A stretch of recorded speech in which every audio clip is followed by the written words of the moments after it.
berkarakter, berlandaskan nilai integritas, customer oriented, disiplin, loyalitas, kerjasama, dan visioner, serta mampu bersaing di tingkat nasional dan global. Dari Akademi Kebidanan tahun 2005 menjadi Sekolah Tinggi Ilmu Kesehatan tahun 2009 hingga kini resmi bertransformasi menjadi Universitas Nurhuda Mustafa. Sebuah perjalanan panjang yang bermula dari kepedulian pada kesehatan kini berkembang untuk menjawab tantangan kesehatan, ekonomi, dan teknologi di masa depan.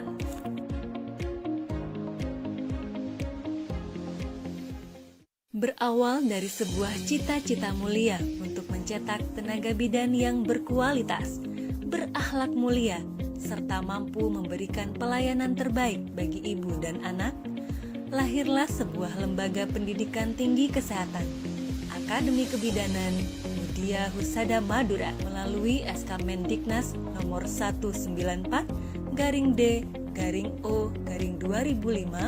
Akademi Kebidanan Mudia Husada Madura resmi hadir sebagai jawaban atas kebutuhan bidan profesional di Madura. Dengan dukungan penuh oleh Yayasan Mudia Husada Madura, tokoh masyarakat, dan praktisi kesehatan, cita-cita itu pun menjadi nyata. Seiring meningkatnya kebutuhan masyarakat akan tenaga kesehatan lainnya, pada tahun 2009 berdirilah Sekolah Tinggi Ilmu Kesehatan Mudia Husada Madura atau yang lebih dikenal dengan Stikes NHM berdasarkan SK Mendiknas nomor 12-D-O-2009 dengan 2 program studi unggulan, S1 Keperawatan dan D4 Kebidanan.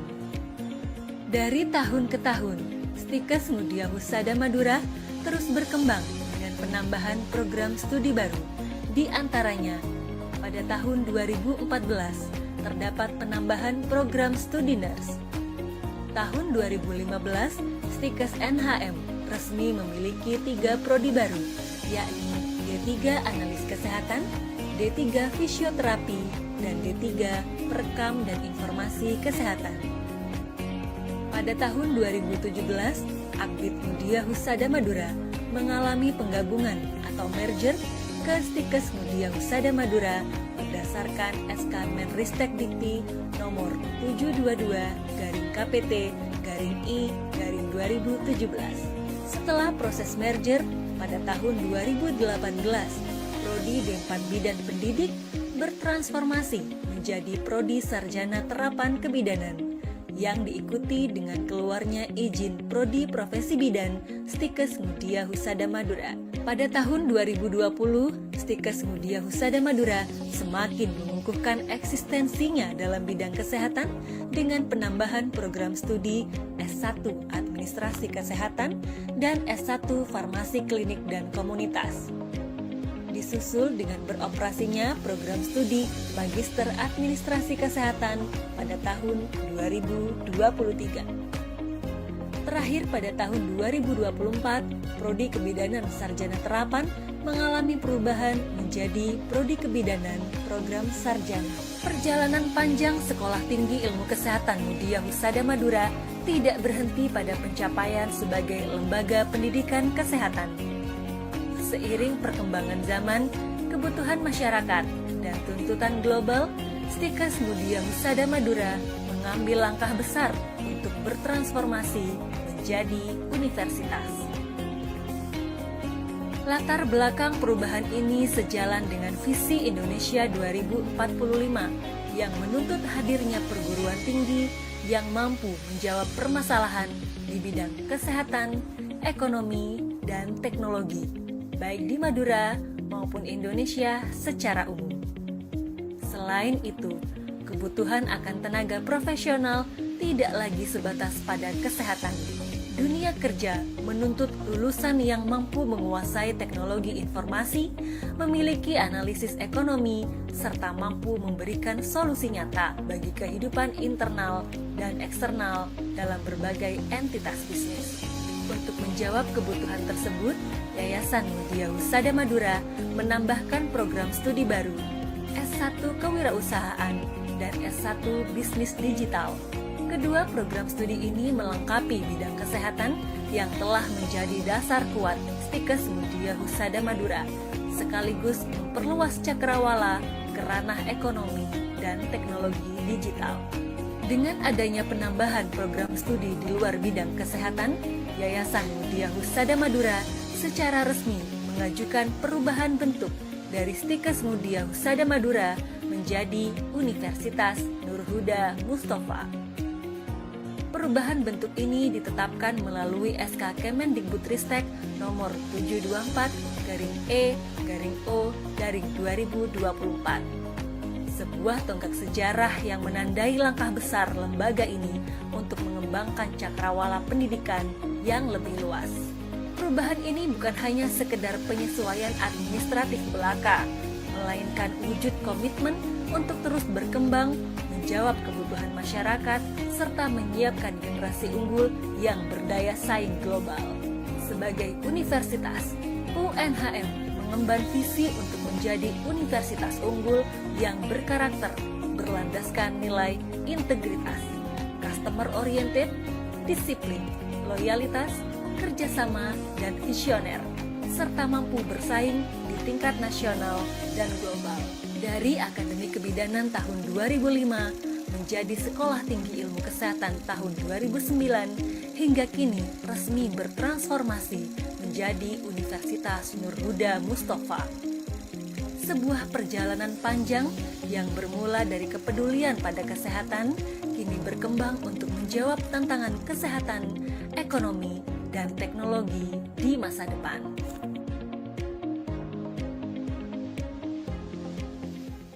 Berawal dari sebuah cita-cita mulia untuk mencetak tenaga bidan yang berkualitas, berakhlak mulia, serta mampu memberikan pelayanan terbaik bagi ibu dan anak, lahirlah sebuah lembaga pendidikan tinggi kesehatan, Akademi Kebidanan Mudia Husada Madura melalui SK Mendiknas nomor 194-D-O-2005.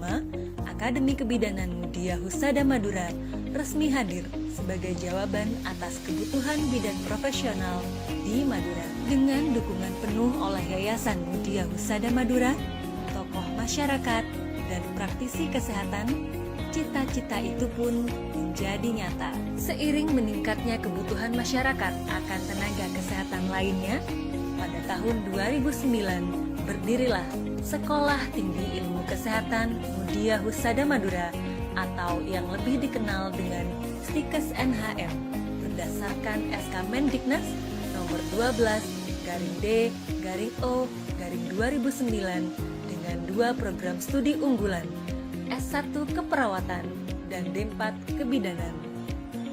Dari tahun ke tahun, Stikes Mudia Husada Madura terus berkembang dengan penambahan program studi baru.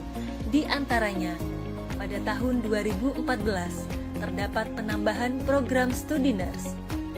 Tahun 2015, Stikes NHM resmi memiliki 3 prodi baru, yakni D3 Analis Kesehatan, D3 Fisioterapi, dan D3 Perekam dan Informasi Kesehatan. Pada tahun 2017, Akbid Mudia Husada Madura mengalami penggabungan atau merger ke Stikes Mudia Husada Madura berdasarkan SK Menristek Dikti nomor 722-KPT-I-2017. Setelah proses merger pada tahun 2018, Prodi D4 Bidan Pendidik bertransformasi menjadi Prodi Sarjana Terapan Kebidanan yang diikuti dengan keluarnya izin Prodi Profesi Bidan Stikes Mudia Husada Madura. Pada tahun 2020, Stikes Mudia Husada Madura semakin mengukuhkan eksistensinya dalam bidang kesehatan dengan penambahan program studi S1 Administrasi Kesehatan dan S1 Farmasi Klinik dan Komunitas.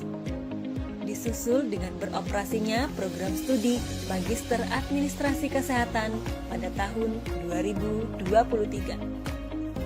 Terakhir pada tahun 2024, Prodi Kebidanan Sarjana Terapan mengalami perubahan menjadi Prodi Kebidanan Program Sarjana.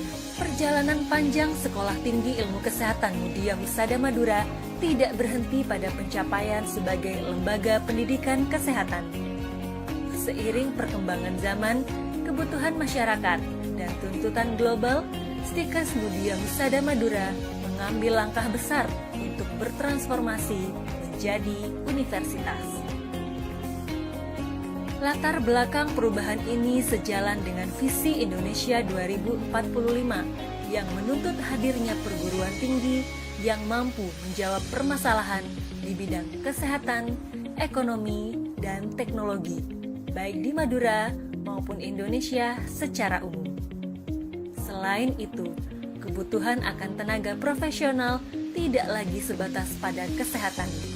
Dunia kerja menuntut lulusan yang mampu menguasai teknologi informasi, memiliki analisis ekonomi, serta mampu memberikan solusi nyata bagi kehidupan internal dan eksternal dalam berbagai entitas bisnis. Untuk menjawab kebutuhan tersebut, Yayasan Mudia Husada Madura menambahkan program studi baru S1 Kewirausahaan dan S1 Bisnis Digital. Kedua program studi ini melengkapi bidang kesehatan yang telah menjadi dasar kuat Stikes Mudia Husada Madura, sekaligus memperluas cakrawala ke ranah ekonomi dan teknologi digital. Dengan adanya penambahan program studi di luar bidang kesehatan, Yayasan Mudia Husada Madura secara resmi mengajukan perubahan bentuk dari Stikes Mudia Husada Madura menjadi Universitas Nurhuda Mustafa. Perubahan bentuk ini ditetapkan melalui SK Kemendikbudristek nomor 724-E-O-2024.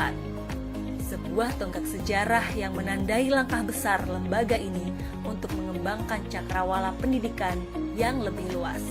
Perubahan ini bukan hanya sekedar penyesuaian administratif belaka, melainkan wujud komitmen untuk terus berkembang, menjawab kebutuhan masyarakat, serta menyiapkan generasi unggul yang berdaya saing global. Sebagai universitas, UNHM mengemban visi untuk menjadi universitas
Assalamualaikum warahmatullahi wabarakatuh.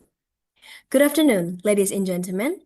Welcome back to the second session of scientific discussion of the second Nurhuda Mustafa International Conference 2026. We hope you had a pleasant break and are ready to continue our academic discussions in this session. As with the previous session, today's discussions will be guided by our respected moderator. And it is my pleasure to introduce you to Ms. Nurkhalisa Samsi. She currently serves as librarian at Nurhuda Mustafa University and earned her bachelor's degree in library and information science from Erlangga University. Without further ado, I would like to invite Ms. Nurkhalisa Shamsi to kindly lead the scientific session 2. Good afternoon, Ms. Khalisa. Good afternoon, Miss Chacha.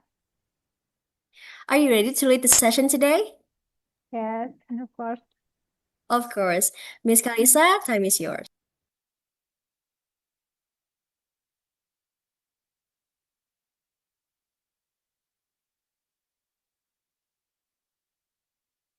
Okay. Thank you, MC, for the time. Good afternoon, distinguished guests, ladies and gentlemen. Welcome back, and I hope you had a refreshing break. Thank you for joining us again as we continue with the next session of the second Nur Huda Mustafa International Conference 2026. My name is Nurkhalisa Shamsi, and I will be your moderator for the second session. Before we begin, allow me to briefly outline today's session. In this session, we will have two presentations, followed by Q&A session after the presentation of each speaker.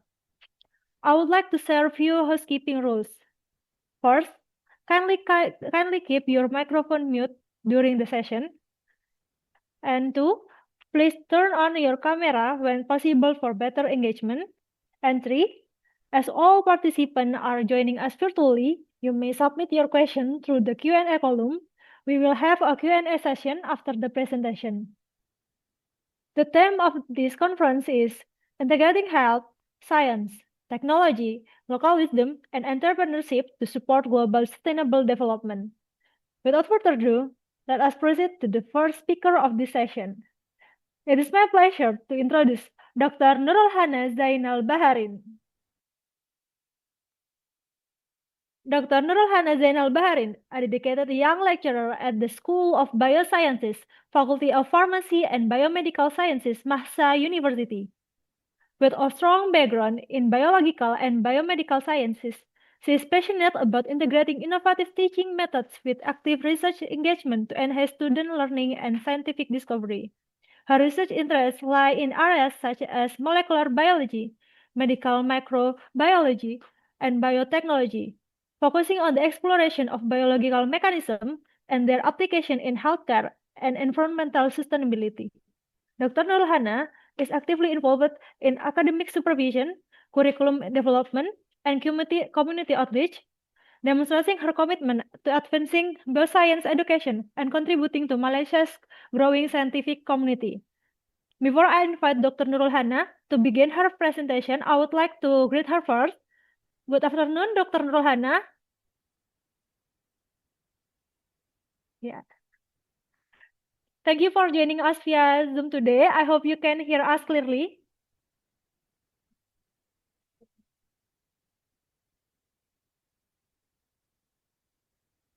Today, Dr. Nurul Hana will present perspective in medical biotechnology.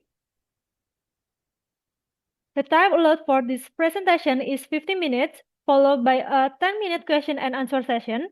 Without further ado, Dr. Nurul Hana, the floor is yours.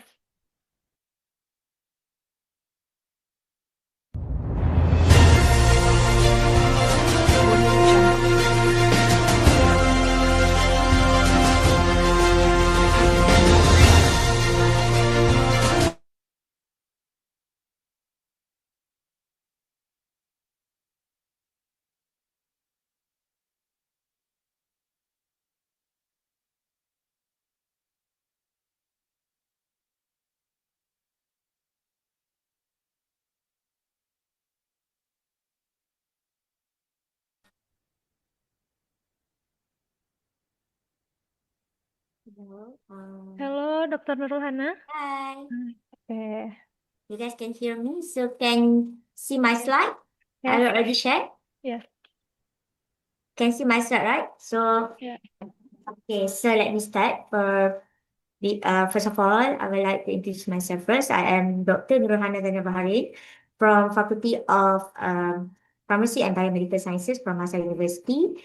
And today I would like my title will be I will share about a perspective in medical biotechnology and how it can support global sustainable development through the integration of health science, technology, local wisdom, and entrepreneurship as well lah. So this topic is increasingly important lah as biotechnology will move beyond laboratories into real world hub and also societal impact.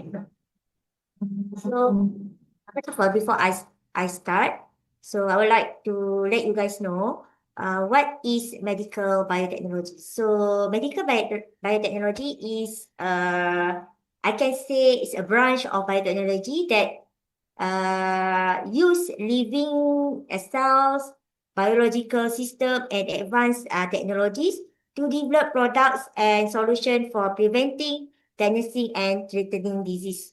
Okay, so this study will combine biology, medicine, and technology as well in order to improve human health. So for example, I can include the development of vaccine, diagnostic tests, pharmaceuticals such as insulin, monoclonal antibodies, gene, cell therapies, and also as well as personalized medicine lah. So it's focused on prevention, diagnosis, and treatment of disease, and it plays a critical role in modern healthcare system. So by applying scientific innovation to healthcare, so medical biotechnology helps make treatments more effective, safer, and more targeted lah, while also supporting disease prevention lah and improve our quality of life. So kita ada biotechnology in medicine. So you can see in terms of the medicine and so on lah. Okay, so in Malaysia, basically, biotechnology plays an important role in supporting healthcare, agriculture, industry, and also sustainable development. Okay, so in the medical and health sector, biotechnology is applied in the development of vaccine. Okay, diagnostic kits or other than that is in biopharmaceuticals and also medical research as well, which including infectious disease and non-communicable disease lah. So biotechnology also support personalized medicine, molecular diagnostic, and halal pharmaceutical development, which is a key strength of Malaysia. So in agriculture, okay, biotechnology improve crop quality and pest resistance and productivity, particularly in important commodities such as palm oil, rice, and fruits. So tissue culture and genetic improvement help ensure food security and sustainable farming practice as well.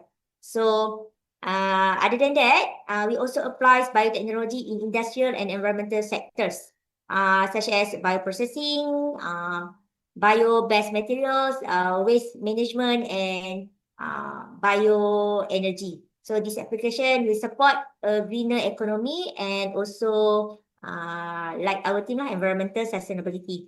So overall, you can see from the figure here, biotechnology in Malaysia contributes to economic growth, public health, and improvement and innovation. Okay, and indirectly, we supported by government initiative, research institutions, and also biotechnology-based enterprise as well lah. Okay, so we go to the global challenge in health. Okay, so basically today, global health today faces multiple interconnected challenges that at all levels of development. Okay, so one major challenge is the emergence and re-emergence of infectious disease such as pandemic. Okay, pandemic, which spread rapidly due to global travel urbanization lah. Okay, so at the same time, there is growing burden of non-communicable disease, including cancer, diabetes, and cardiovascular disease, which driven by aging populations, lifestyle changes, and environmental factors. Okay, so this disease place long-term pressure on healthcare system as well. So you can see there, okay, the point, rising global burden of infectious and chronic disease, like I said before, and increasing demand for affordable and effective healthcare, need for rapid medical innovation and disease prevention, and also biotechnology enables evidence-based and sustainable health solution lah. Okay, so together, all of these challenges highlight the need for innovative, sustainable, and equitable health solution So in this problem, in this area, medical biotechnology can play as a key role. Okay, so how it can be? So first of all, we need to know of science in biotechnology first lah. So the first one is there is among the role of science that reflect in medical biotechnology, which include PCR and gene editing, personalized medicine, okay, AI and a big data in the diagnostic and treatment planning, and also biotechnology. Okay, so in short, okay, science forms the foundation of biotechnology. So it provides the knowledge, methods, and evidence needed to understand living system and to apply them safely and effectively for human benefit. So through disciplines such as molecular biology, genetics, microbiology, biochemistry, and immunology, science allows us to study how cells function, how disease develop, and how biological process can be modified or controlled. So this scientific understanding enables the development of vaccine, diagnostic biopharmaceuticals, and also advanced therapies lah as well. So science also ensure that biotechnology products are effective, safe, and ethical. So rigorous research, experimentation, and clinical testing are essential before biotechnological innovation can be used in healthcare or industry. So without science-based validation, biotechnology would not be reliable or sustainable. Okay, so go to the next slide, integrating local wisdom. So it means recognizing and valuing traditional knowledge, cultural practice, and community experience in the development of scientific and biotechnological innovation. Okay, you can see the points there, traditional medicine as a source of bioactive compound, ethnobotanical knowledge for drug discovery, sustainable use of local biodiversity, and cultural relevance improve healthcare acceptance. So actually in healthcare and biotechnology, local wisdom such as traditional medicine, urban knowledge, and indigenous health practice has been used for generations. So many modern medicines are originally derived from plants and remedies discovered through this knowledge lah. So when local wisdom is combined with scientific validation, I believe modern technology and ethical framework, it can lead to innovation, okay, that are culturally appropriate, sustainable, and widely accepted by communities lah. So this integration also support environmental sustainability and biodiversity conservation, as local communities often have deep knowledge of how to use biological resources responsibly lah. Okay, so the next is how innovation through local resources. How? So community-based healthcare solution, biotechnology enhance safety and effectiveness, and preservation of indigenous knowledge through science. So health innovation through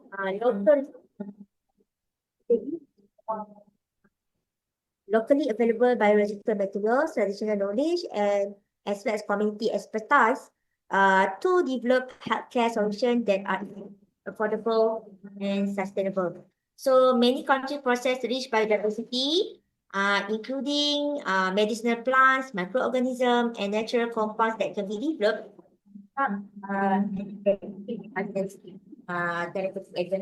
Okay, so through medical biotechnology, it is through medical biotechnology. So when these resources are explored using scientific research and modern technology, so they can lead to innovative health solutions that are adapted to local disease patterns and healthcare needs. So using local resources also reduce dependence on imported medicine and technology, strengthens local research capacity, and support economic development, okay, through biotechnology and entrepreneurship. So importantly, how innovation based on local resources must follow ethical bioprospecting and fair benefit sharing lah, and environmental conservation principle to ensure long-term sustainability. So overall, leveraging local resources for health innovation fits a solution that are culturally relevant, economically viable, and environmentally responsible. So next is how entrepreneurship in medical biotechnology will play along. So it's play a role, okay, crucial role in transforming scientific discoveries into real-world healthcare solution. So while research generates knowledge and innovation, entrepreneurship enable these ideas to be developed into product, services, and technologies that can reach patients and healthcare system. So biotechnology entrepreneurs establish startup and spin-off companies that focus on developing vaccine, diagnostic medical device, and also biopharmaceuticals lah.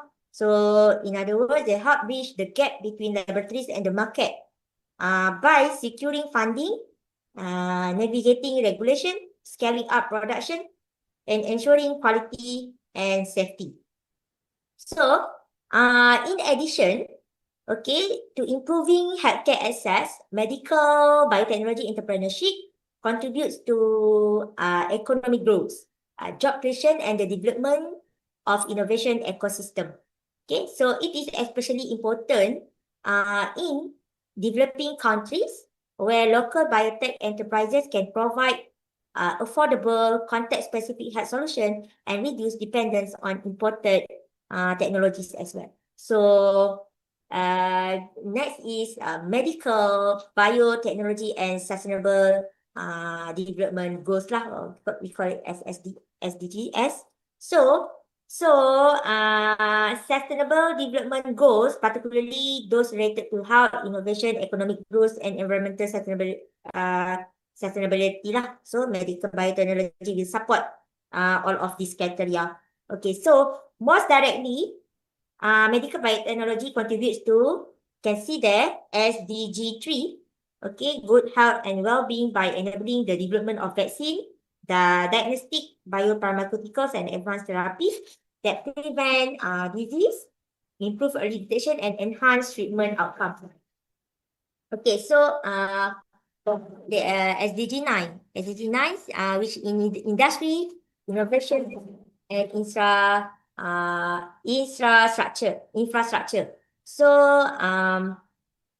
how is by driving scientific research, technological innovation, and the growth of biotechnology industry. So through entrepreneurship and startup ecosystem, biotechnology strengthens national innovation capacity. We also can see ST12, okay, which is responsible in the medical resources lah.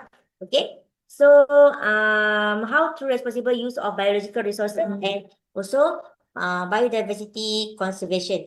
So overall, okay, by integrating science, technology, ethical governance, and inclusive innovation, so medical biotechnology act as a key enabler of sustainable and equitable development.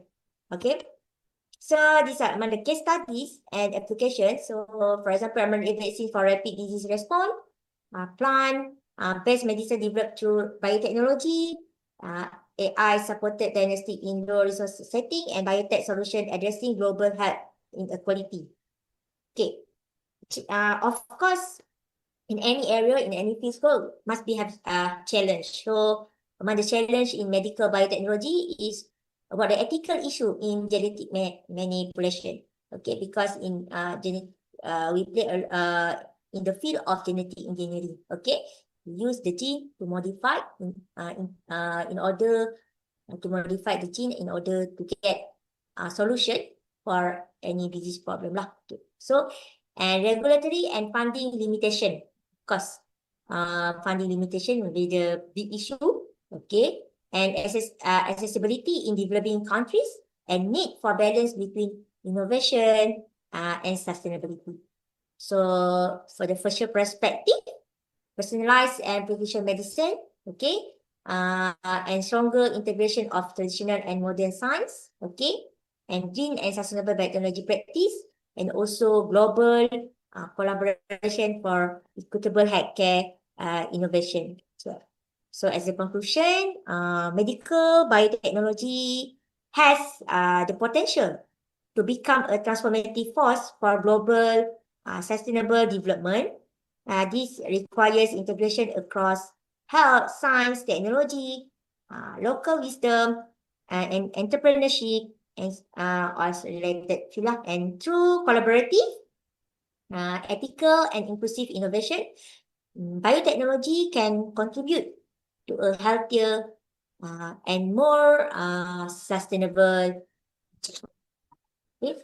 So, these are the references, and thank you from me. Okay, these are information that you can snap. Okay, if let's say you have any question or any collaboration, you think of any collaboration in research later. So before I end, maybe we can proceed to the Q&A session. Sini. Q&A session.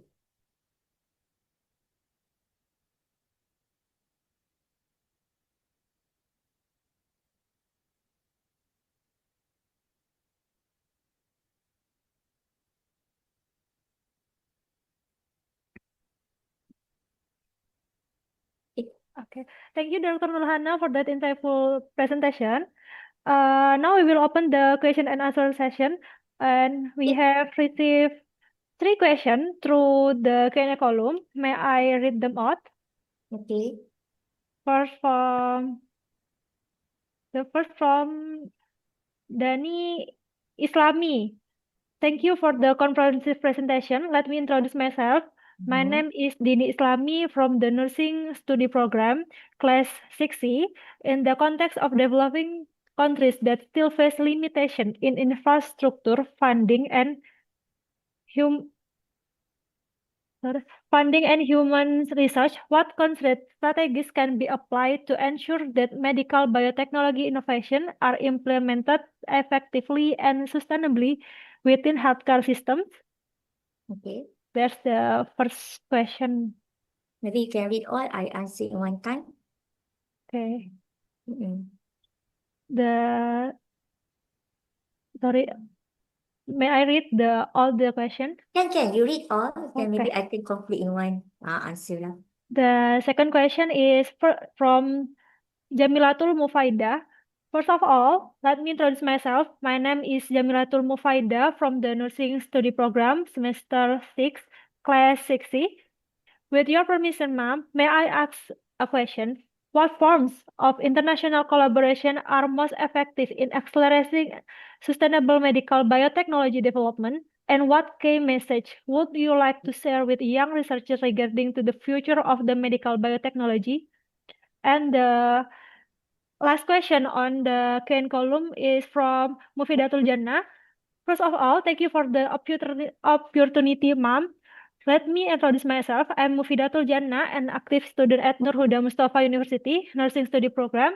I would like to ask question: how can the integration of local wisdom into medical biotechnology meet global scientific and safety standards? Thank you, ma'am. Okay, That's so the 3 questions. okay, so let's see the question number 2.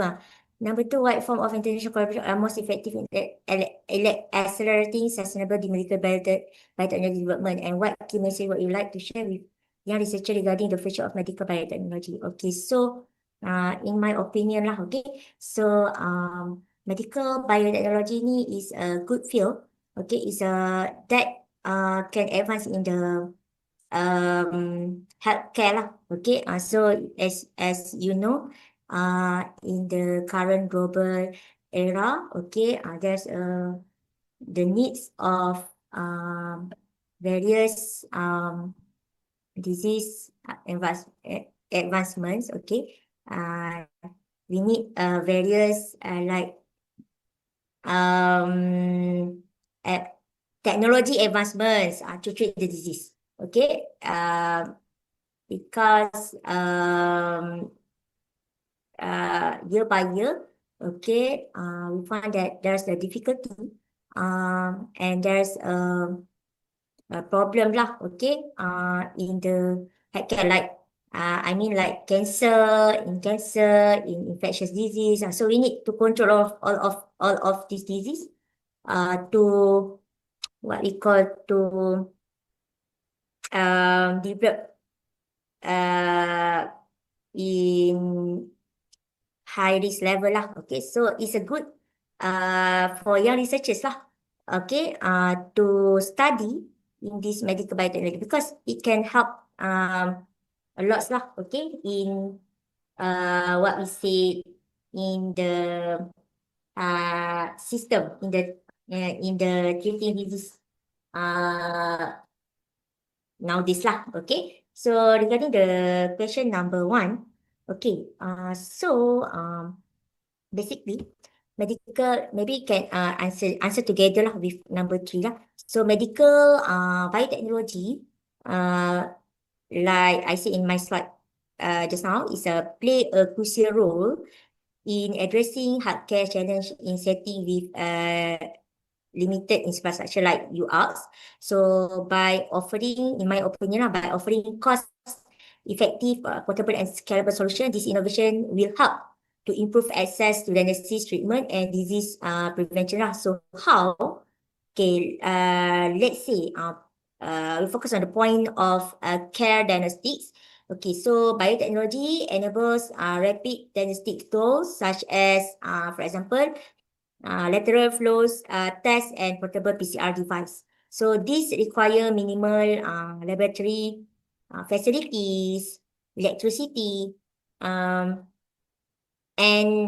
trained personnel, and will making them suitable for rural or resources limited areas. So the points affordable and scalable vaccine, for example. So advanced in the recombinant DNA technology, for example, and as well as mRNA platforms will allows faster and more cost-effective vaccine production.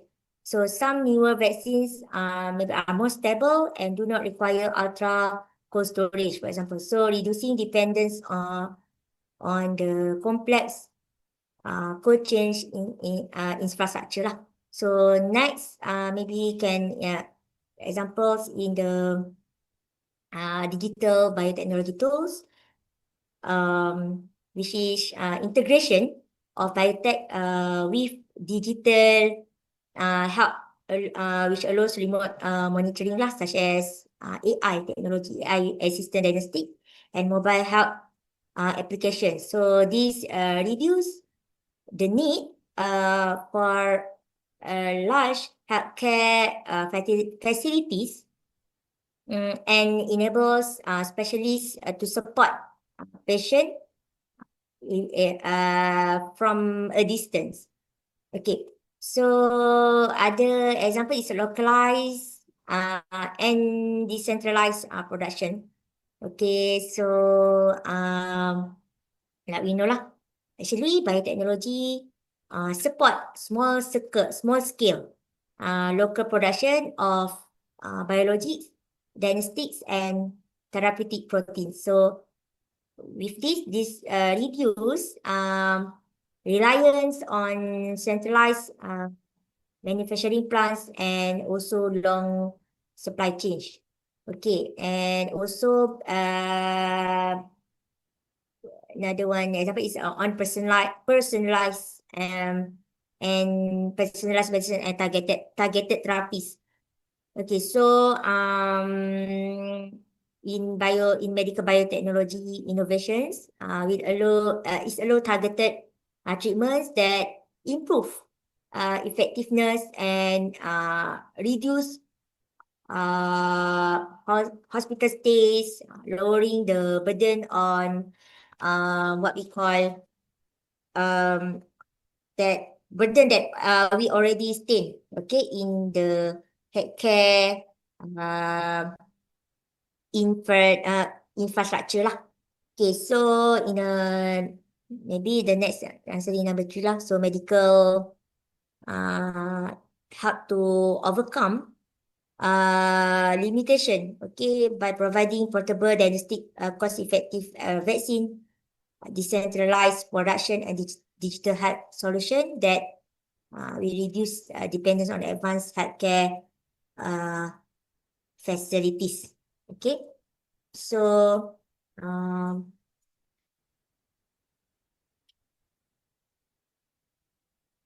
think maybe I already answered all of the question. Yeah. Any more? Okay, thank you for the answer, Mrs. Hannah. Before we go to the next Q&A session, has Dr. Nurhana's answered your question, ladies and gentlemen? Pardon? I can't hear. Okay. Maybe we can next to Q&A session because the presenter was so insightful that there were some who want to ask more questions. Any question? Please feel free to use the raise hand feature.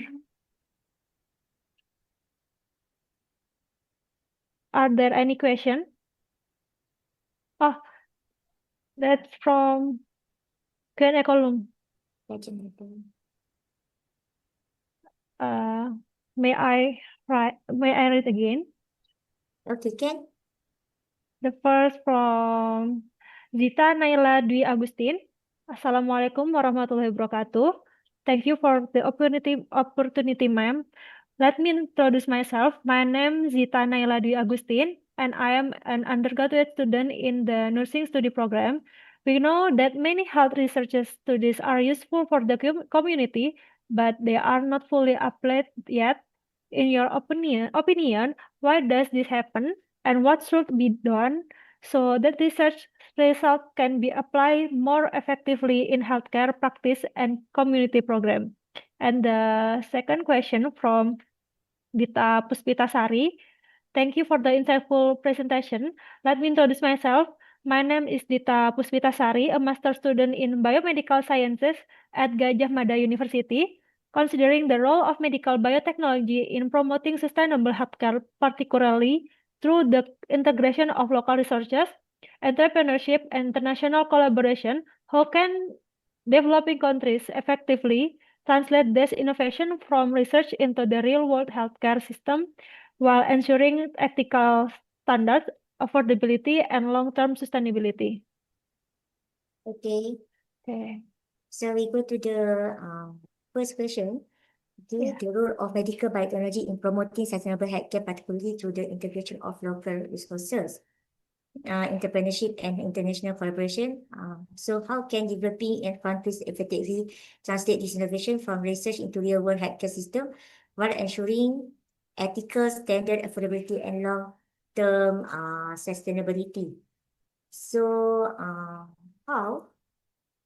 It means how translate this innovation from research into real world.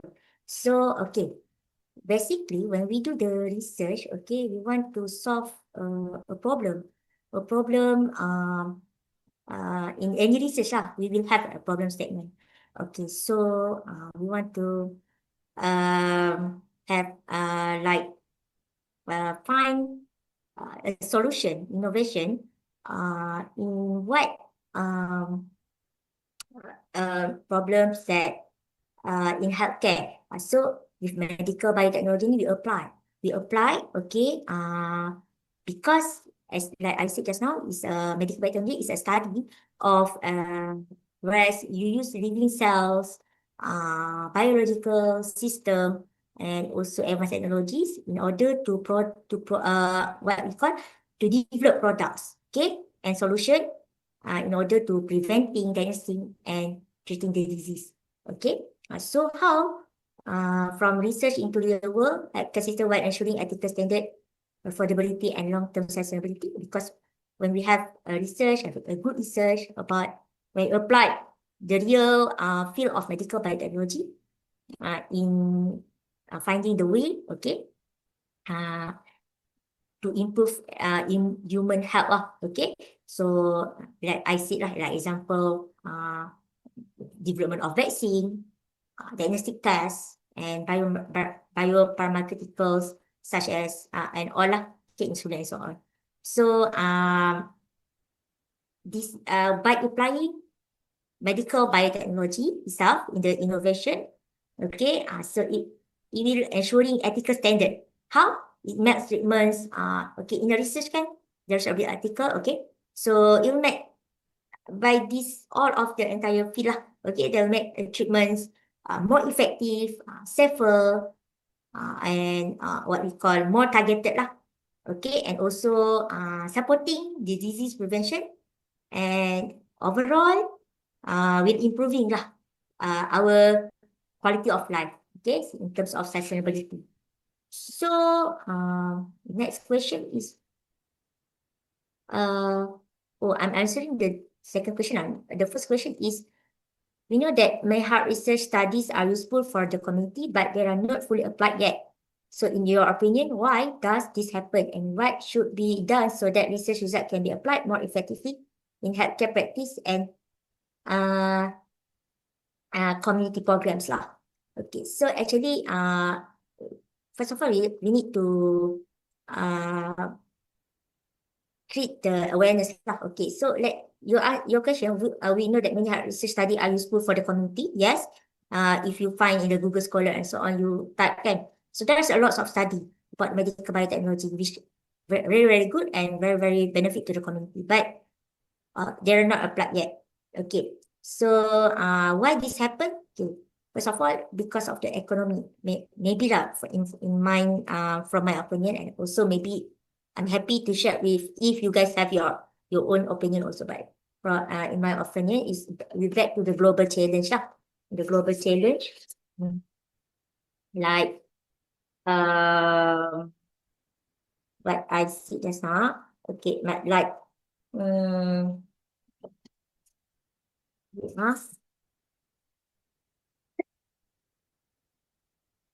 okay, so our global challenge, like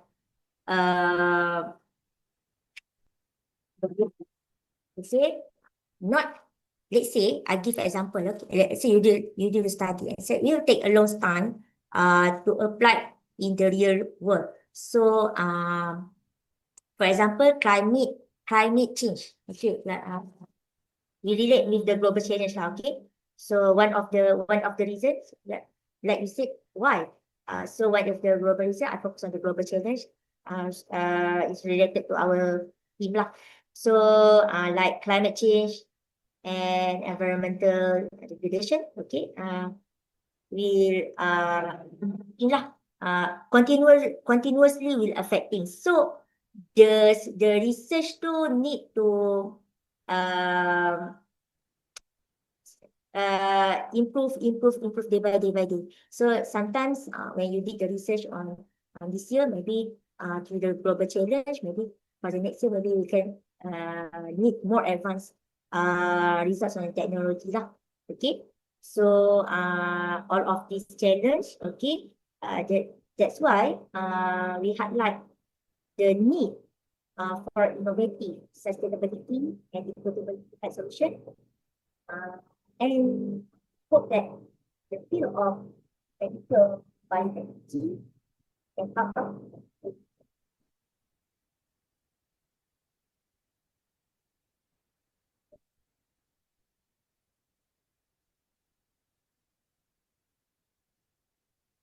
So sorry, Dr. Nurul, we can't hear your voice.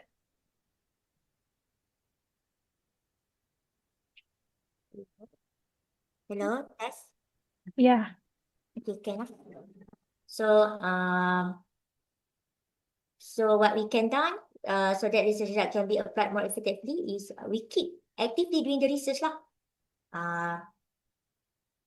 What we call we keep actively doing the research. We try to propose to study going into deep in medical biotechnology, and then to create, to innovate, to give something to the field lah. okay, that can benefit healthcare practice and also community programs lah.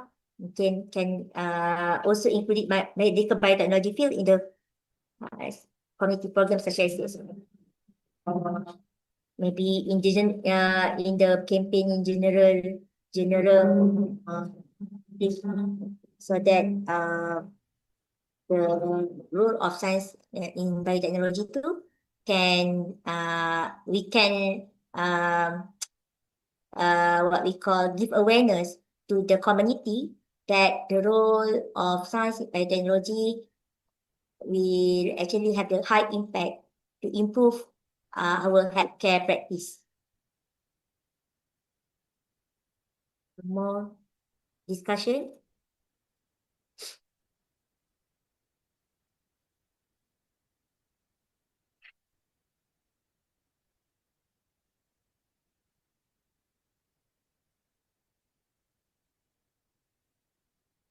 Okay, thank you, Dr. Nurhana. Maybe thank you for everyone for the thoughtful question. Actually, before that, if I hope everyone happy with my answer. But if have any question and you don't have time to ask now, you can actually can go to my slide back. You can email me or contact me lah from the numbers I provided there. Thank you. Okay, thank you, Dr. Nurhana. As an expression of our appreciation, an electronic certificate will be awarded to Dr. Nurhana. We truly appreciate your time and contribution to this conference, Dr. Nurhana. Thank you very much for the Thank engaging. you for inviting me. Nice to share with you guys. Thank you. Thank you very much for the engaging discussion. Once again, we would like to express our sincere appreciation to Dr. Nurhana for sharing her valuable insights with us today. At this moment, may I kindly invite the documentation team to prepare for a screenshot session? Yep. Where's the certificate?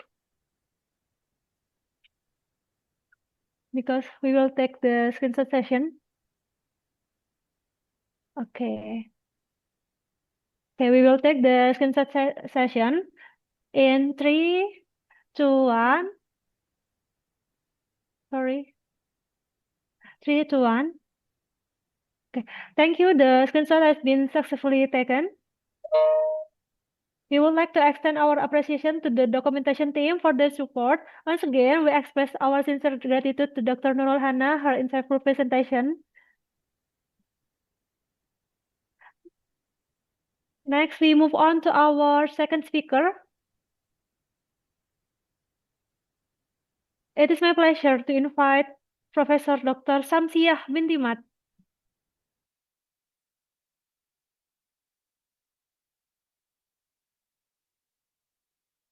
Hello, yes. Assalamualaikum. Waalaikumsalam. Good afternoon, Professor Dr. Samsiah. Yeah. Okay. I can't hear you. Yes, I can hear you clearly. How are you today, Professor Samsiah? I'm okay, thank you. Okay. Can you please turn on your camera?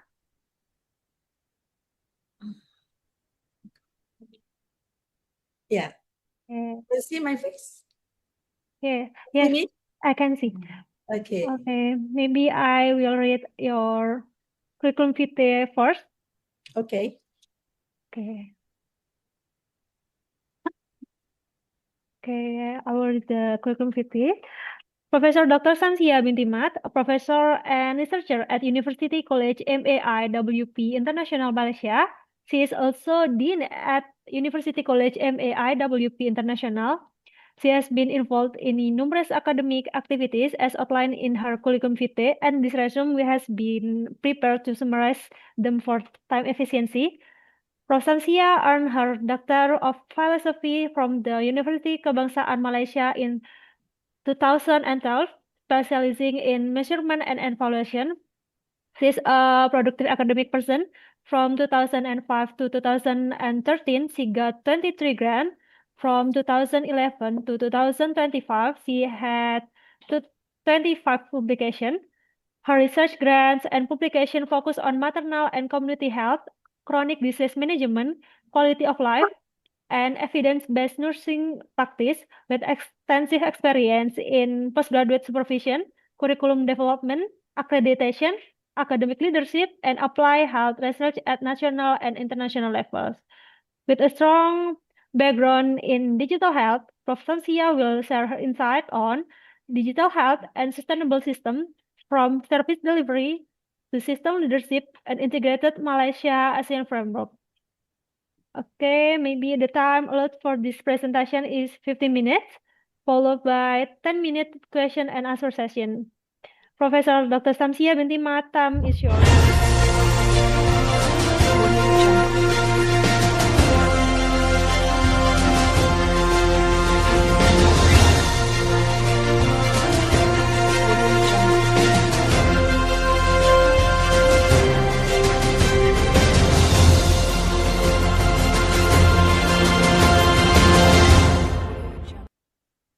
Assalamualaikum and very good afternoon. Do you want me to share my slide or you have me to share my slide?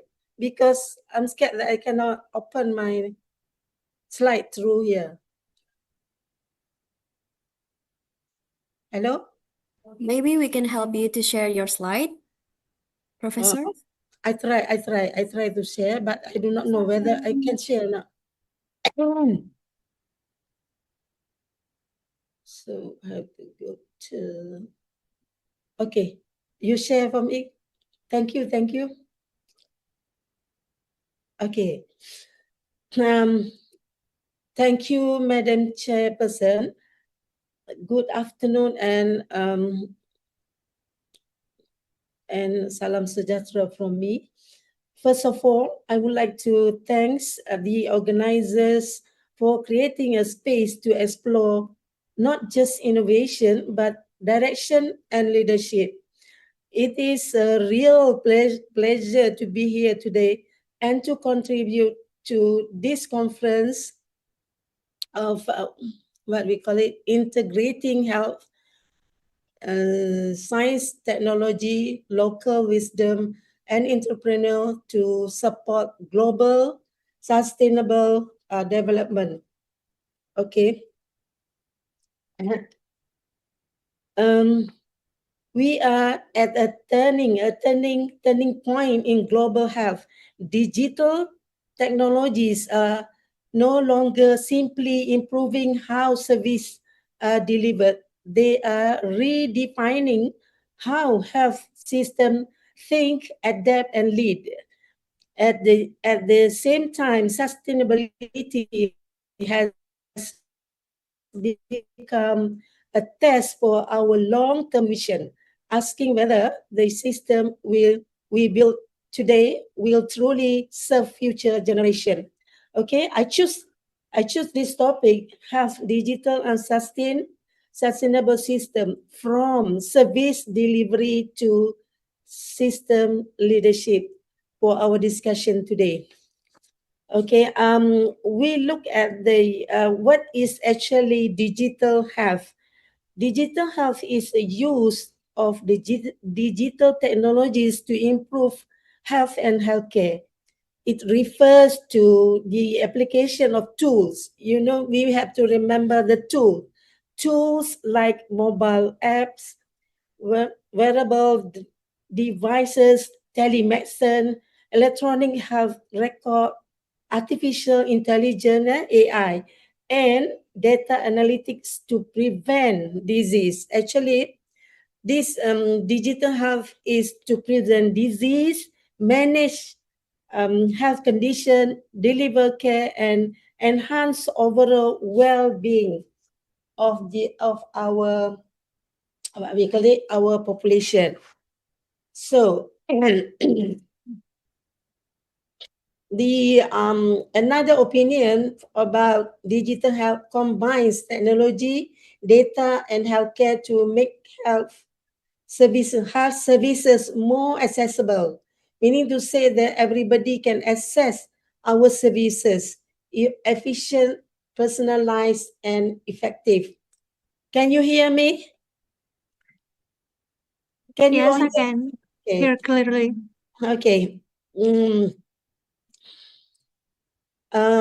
When I say that from service delivery to system leadership refers to the shift from applying digital solution at the level of individual services to embedding them in the governance policy leadership structure that shape the performance and sustainability of the whole health system. Okay.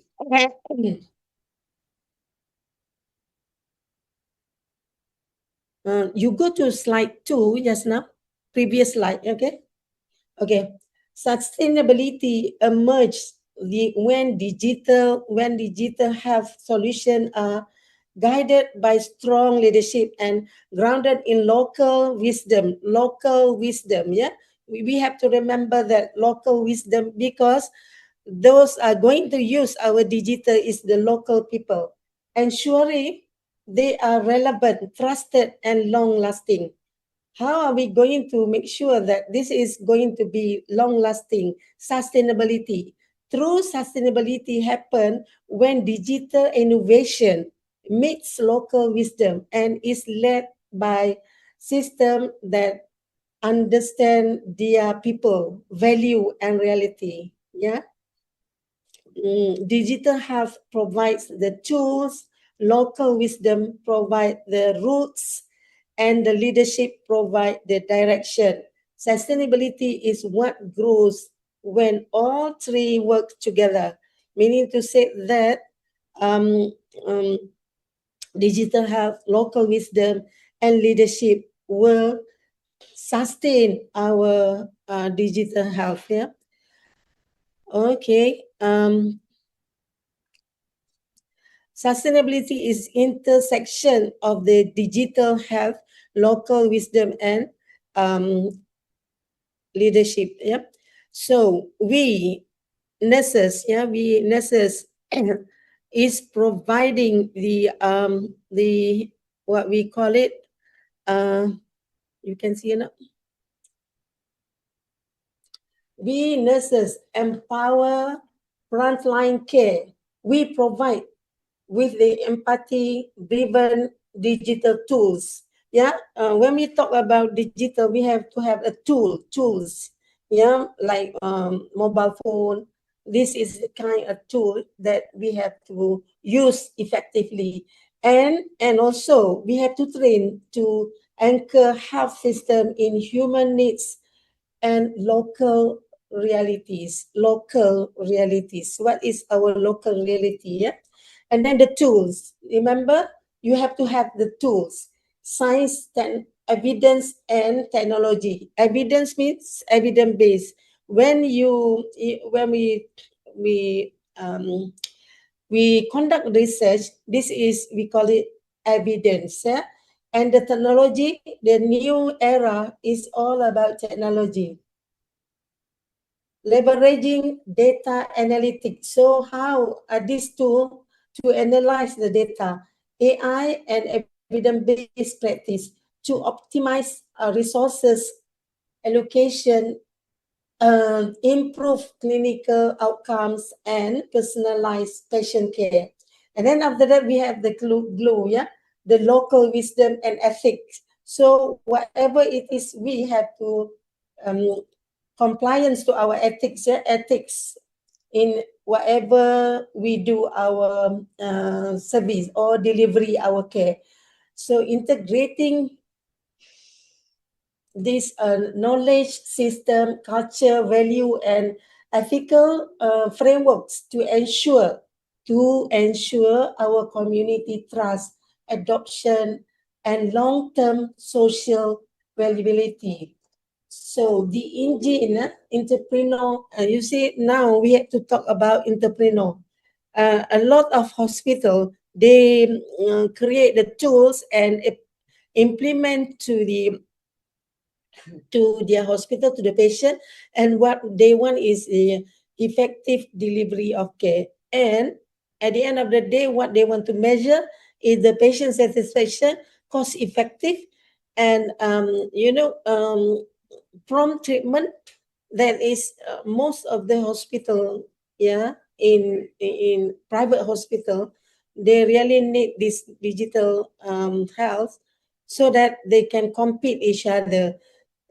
For example, in Malaysia, we have a lot of we call it tourism health, meaning to say that people from other country will come to our country to get the treatment. Then lah, if private hospital, normally the price, because they are entrepreneur. So now whatever we do, we can also join them to be an entrepreneur and education. So the summit, the integrated Malaysia ASEAN model, a regional framework for collaboration, policy harmonization, and scalable solution, establishing Malaysia as a leader in the sustainability, include the integrated health system area across area. Okay, next slide. The context, the Malaysia strategic health landscape. This is our landscape. The asset, strong primary healthcare infrastructure. Ministry of Health, our Ministry of Health, they have a clinic, and a quite good clinic in using this AI. Robust community nursing services and deep-rooted public health networking. So our community nursing services is quite good, because like WHO also recognized, because of the health services and clinic. We setting clinic in Malaysia is quite satisfaction. The challenges because of the demographic and expanding elderly population and increasing non-communicable disease burden. So this is challenges for the healthcare services, and climate risk. For example, the impact of the flood. We Malaysia also a lot of flood, and also increasing non-communicable disease,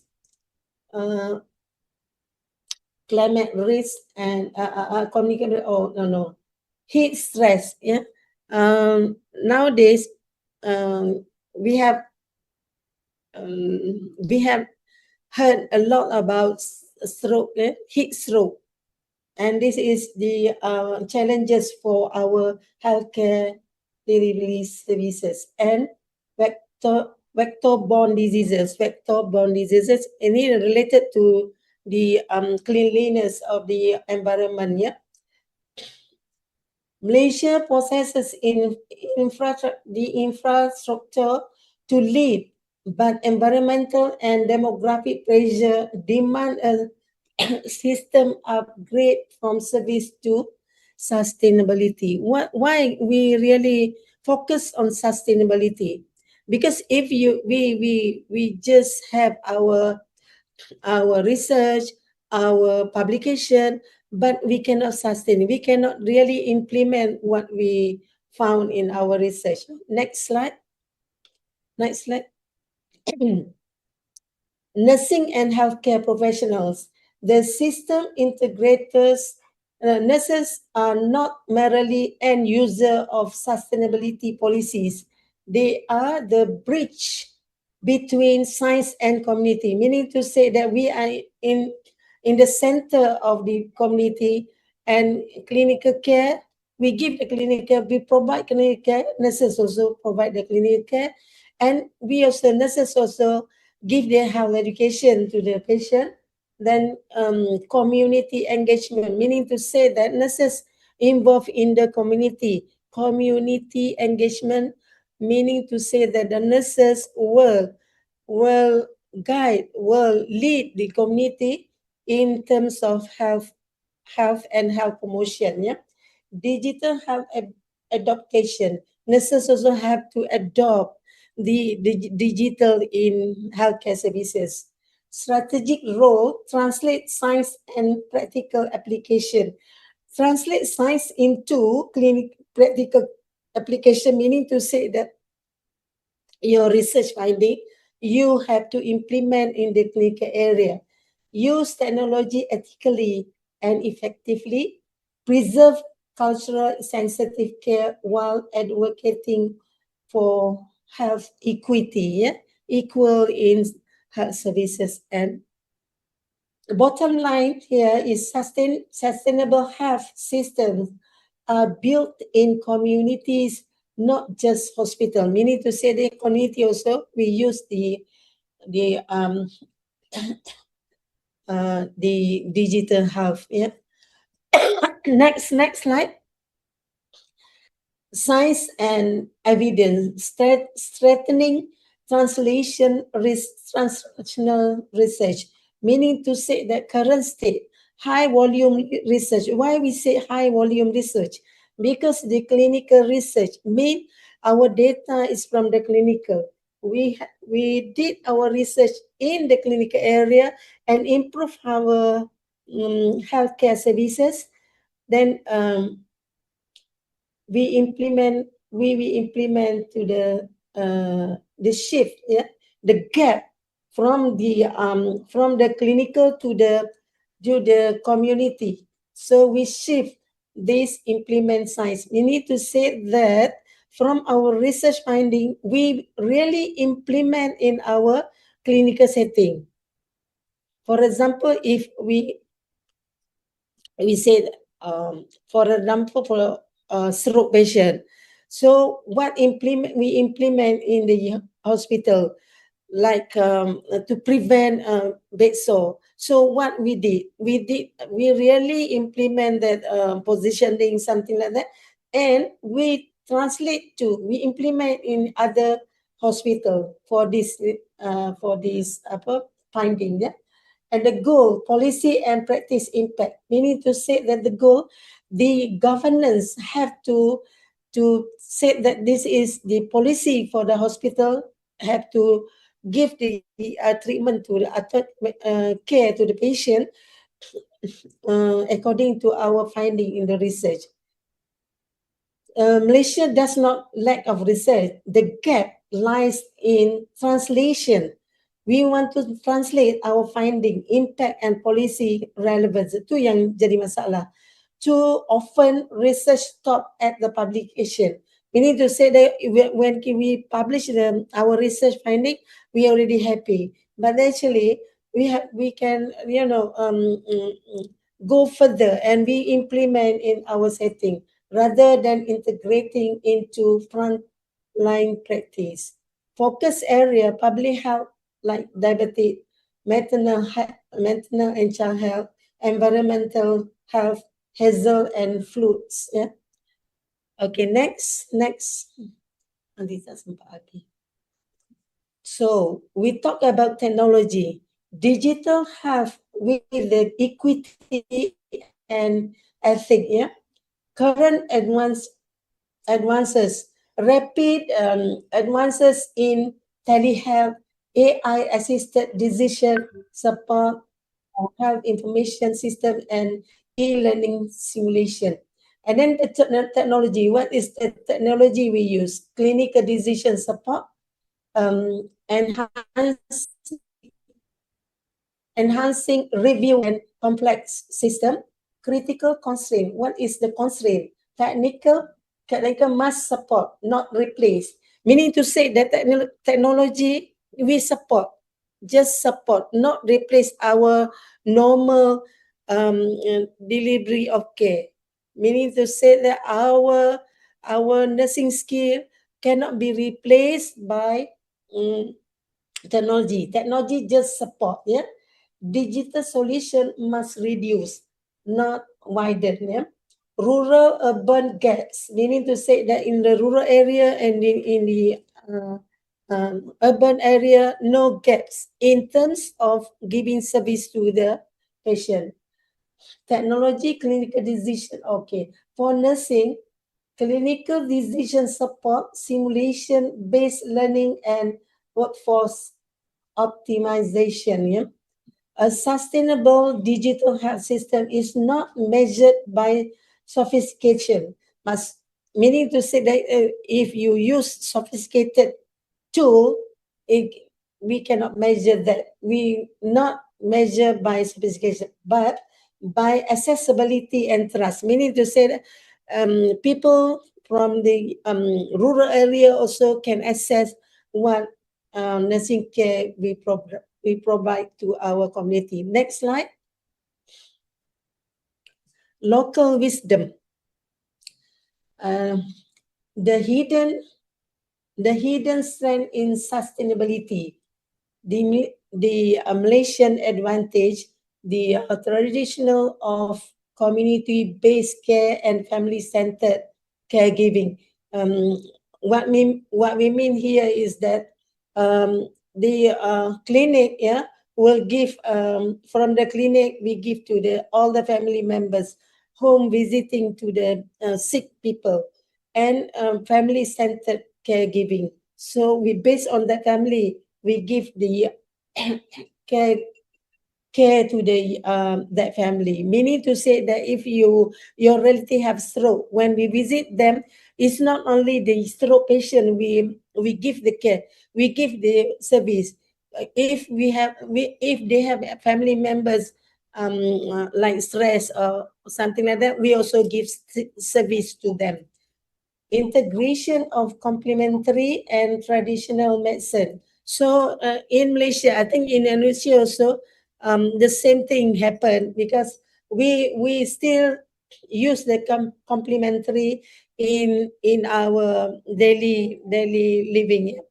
Meaning to say that if people from rural area, they want to use complementary like honey, yeah, something herbal, they still complement to the modern medicine. Strong societal values, here we call gotong royong, which is mutual responsibility. For example, in the clinic area, we call all the community members to go and help to do the cleanliness of the what we call it clinic. Strategic values, enhance patient trust, drives effective health behavior change, and strengthens community resilience. Yeah? When the community trusted us, their resilience also increase. Yeah? The impact of this with local wisdom is sustainability succeeds only when modern system respect live experience. Meaning to say, even if we are from the modern treatment or modern medicine, but we have to respect the experience of the local people. Yeah. Next.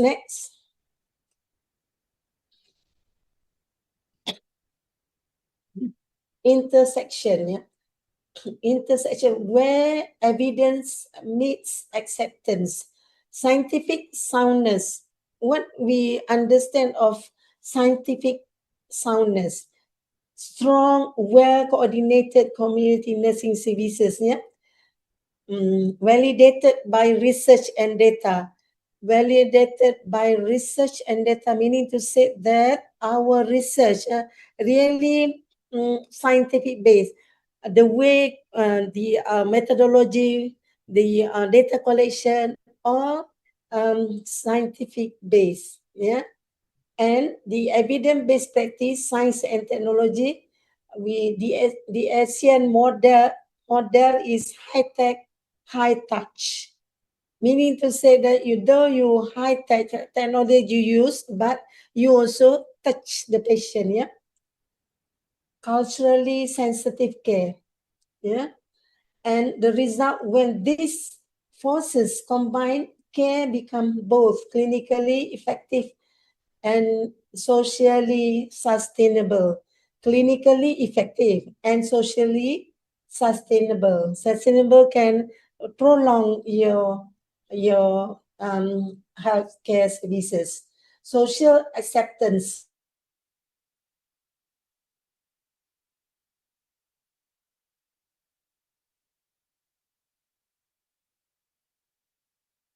Our services, this local rhythm is that and increase our community trust our treatment. Okay, the next slide. Next slide, please. Okay. Okay, how digital can be entrepreneurship.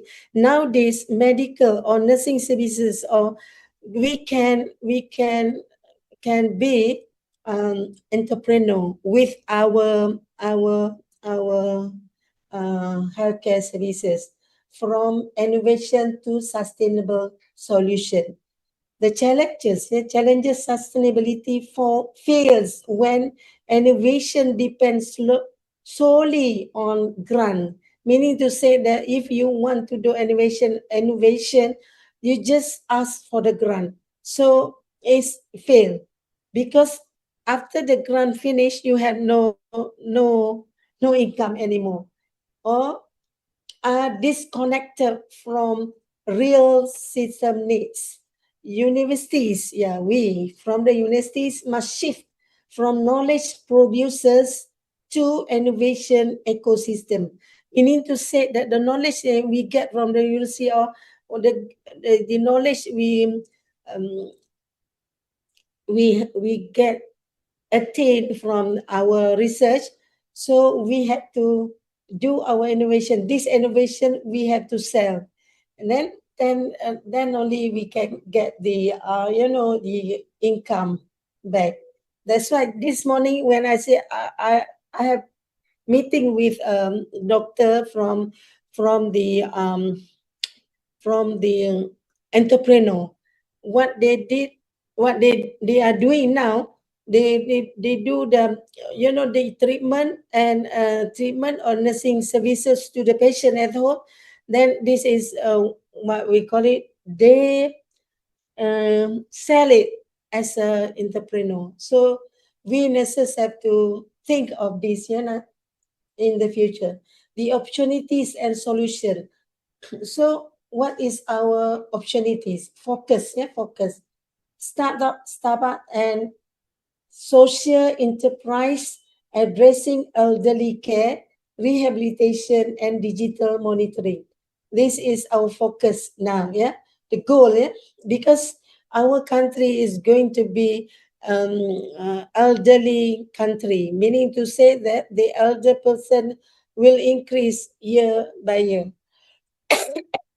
The goal, entrepreneurship ensures financial viability and scalable integration beyond initial funding. That's why we have to think of entrepreneur in our nursing care. So those who are still young can take this opportunity to be entrepreneur in nursing. Okay, next slide. Higher education,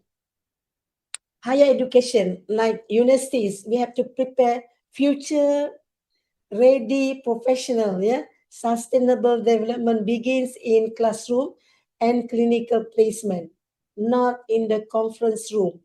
Meaning to say, from content focused theory only, individual excellence, to competency application and impact system thinking.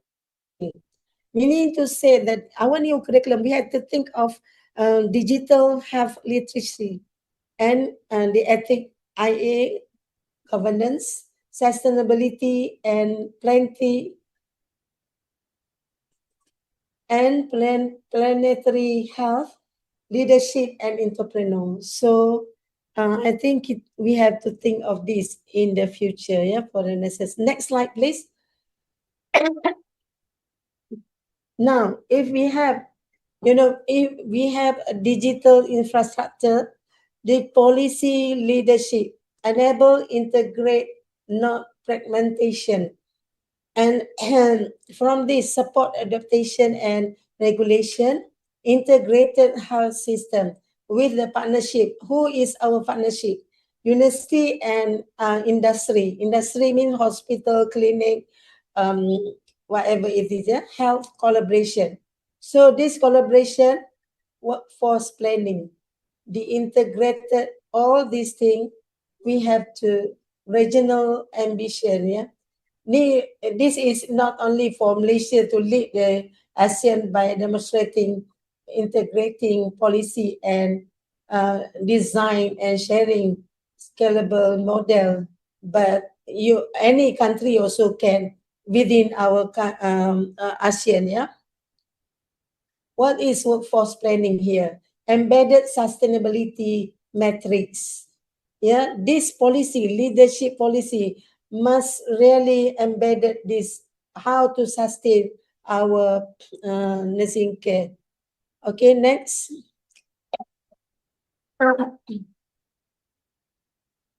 This is for example only. It's not I say Malaysia can do it. Just example for this presentation. Next slide, please. Next slide. Okay, the core framework, integrated Malaysian, ASEAN, or any country is not. Don't get me wrong. To put Malaysia as a model, no. Just for this presentation, okay. Community needs. What is our community needs? Yeah, nursing and local wisdom. The human layer. This is our human layer. What is nursing and the local wisdom can help to the community needs, to our community needs. Science and technology is the tools layer, meaning to say that you have to have tools to help in our nursing services. Policy, this policy, if our government, policy makers, yeah, really involved in this core framework and entrepreneurship, the enable layer, yeah, meaning to say that sustainability and governance can happen. But now, at the moment, we don't really have this, what we call it, the policy for the nursing. I think in Malaysia, I do not know, in Malaysia, maybe you nurses involved in policy makers. Like Thailand, they are involved in policy makers. Next slide. Okay, comparative advantages. Yeah, why Malaysia lead on? This is just for presentation. Doesn't mean Malaysia only can lead, but you also can lead. Any country also can lead. But here I just put Malaysia as a example. Example, because easy for me. I understand in what happened in Malaysia. That's it. Yeah. Don't say that I favor Malaysia want to lead this. No. The sweet spot for pilot models, yeah, digital velocity, rapid adaptation of telehealth and AI support system. So nowadays, I think our Malaysia government also, for the Ministry of Health, really use the telehealth in their clinics, yeah. Public health infrastructure, proven track record with the KKM clinics and widespread access of the clinic. Previously in Malaysia, like we call it clinic desa. Every 5 kilometers, we have one clinic desa for the rural area people to go to the clinic. But now, with the modern and the infrastructure also increased, we already, for the clinic desa, no more, abolished already in Malaysia. Then we only have 2-tier system, meaning to say that health clinic, and we have another uh, more coverage health clinics. We have all the facilities, the center for, let's say, for a mini hospital for our country here. Cultural that, a society that values, like we all must say, we all still have gotong royong, meaning to say that the community and the public, the community health people always work together in any health activity. For example, we have bigger campaign.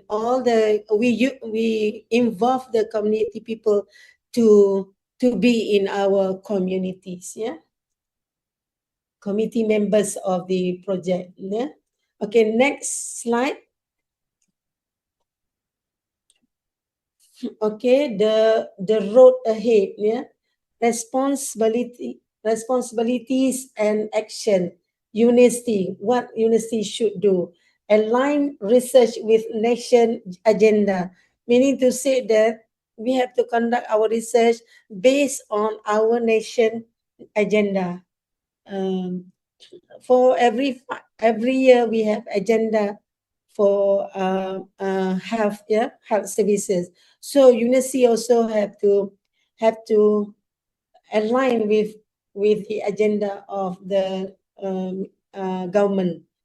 Shift to competency based curricula, meaning to say that UNIST have to develop the curriculum based on competency. And clinician or nurses, meaning to say we have to combine, embrace digital translation, advocate for equity, act as system integrators, and policymakers, create framework for cross sectors coordination and incentives partnership. These policymakers, government and NGO have to really work together to coordinate any program of health. And don't forget about we from the private sector. So entrepreneurs build solution for financial availability and real system need. So entrepreneurs in health, quite good. In Malaysia, that like physiotherapy, very good entrepreneur for them, because any stroke patient, they will call this physiotherapist, goes to their house to give services. Okay, I think the last slide I'm not going to read for you all because that is just a model. So take home message from this presentation. Science must translate into real world impact, not remain in journals only. And digital health, this slide is not in the earlier that I sent it to you. Digital health and technology must be ethical, equitable, and human-centered. Meaning to say that when you want to use the digital and technology to the patient, you must make sure that it's ethically sound. Meaning to say that we cannot simply expose our client.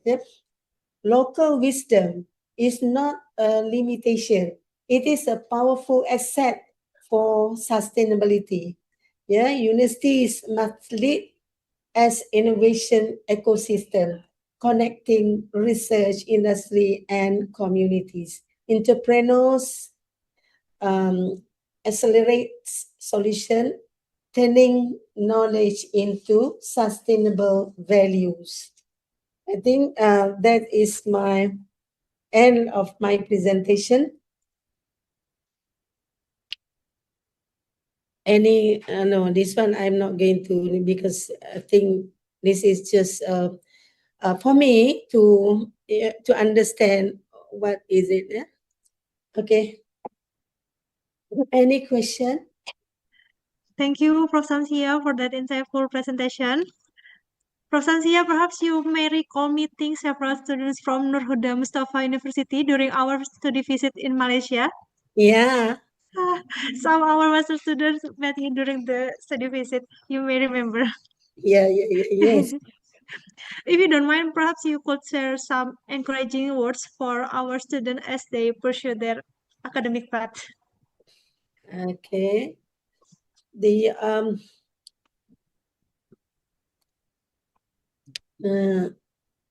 student, isn't it? Now the student.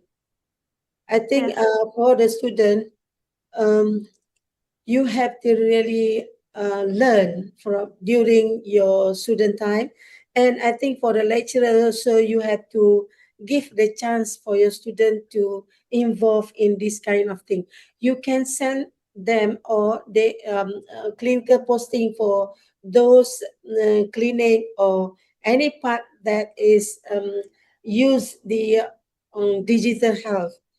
For example, in Malaysia, we have which is the clinic use telehealth, telemedicine.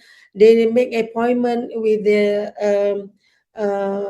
their clients using this kind of thing. So we have to, our part, we have to send our student to this kind of area for posting to get the experience. Yeah.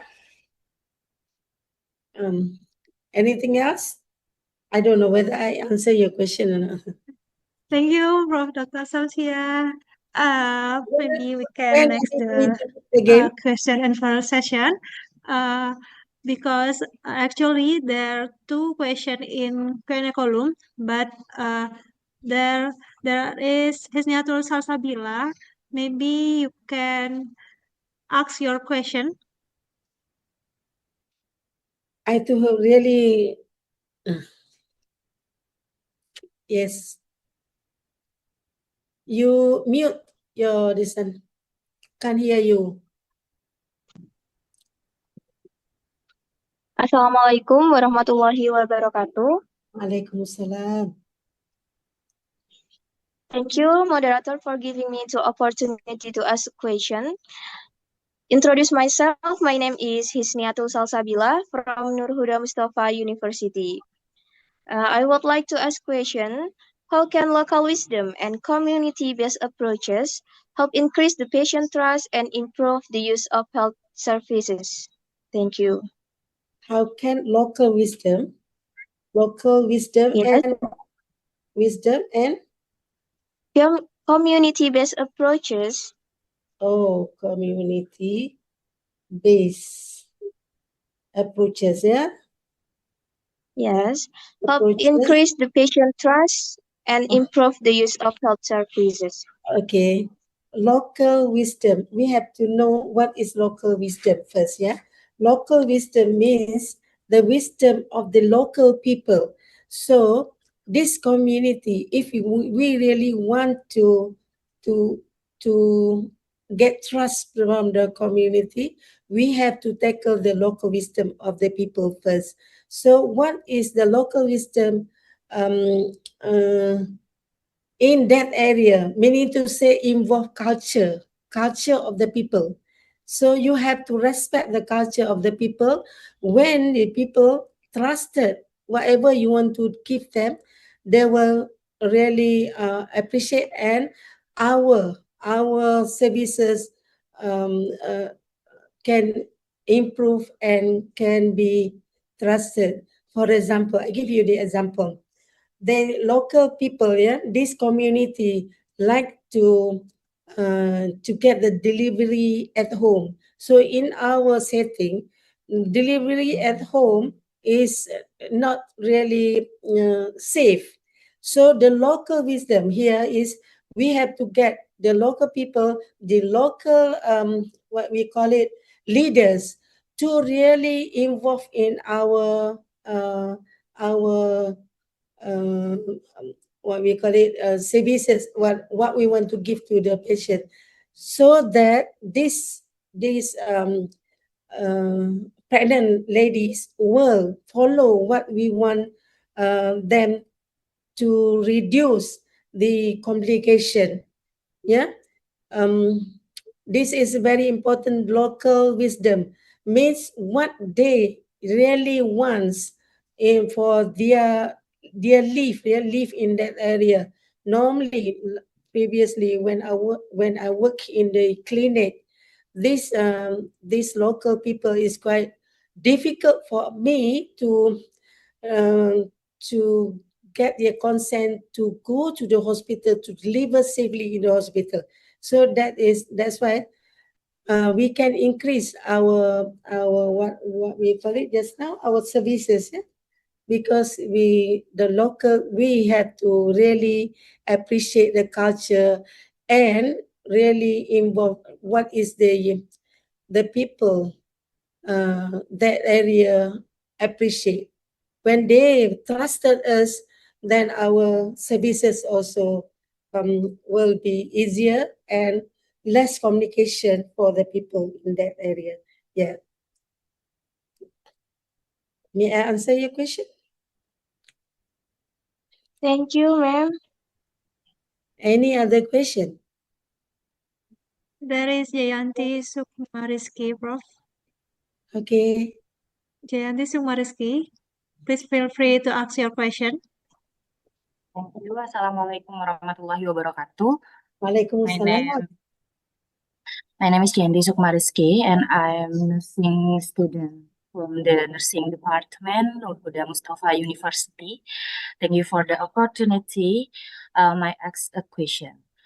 As digital health system continue to expand, how can they be designed and implement to prevent within healthcare disparities? Okay. Particularly among other adult, rural population and other vulnerable group, how manifest limit digital literacy and access. Okay. Thank you. Okay, hope I can answer your question. Digital health, yeah. Nowadays we have to really look forward into implementation of this digital health in our services. However, like you said just now, for the remote area, and really difficult because of digital. Mostly we use the website, we use the internet. So whether they can access online for the internet, that's why the limitation for this remote area. However, even though limitation for them, we have to implement or we have to follow the trends of the what we call it, this era, yeah, the digital era. So for the rural area, yeah, I understand, and I also come across quite difficult because of the infrastructure, the demographic of the area. So no, not all, though we say that digital health is good to improve our delivery of care, but not all can use that digital health. However, just now I have mentioned digital health is not to replace our normal services.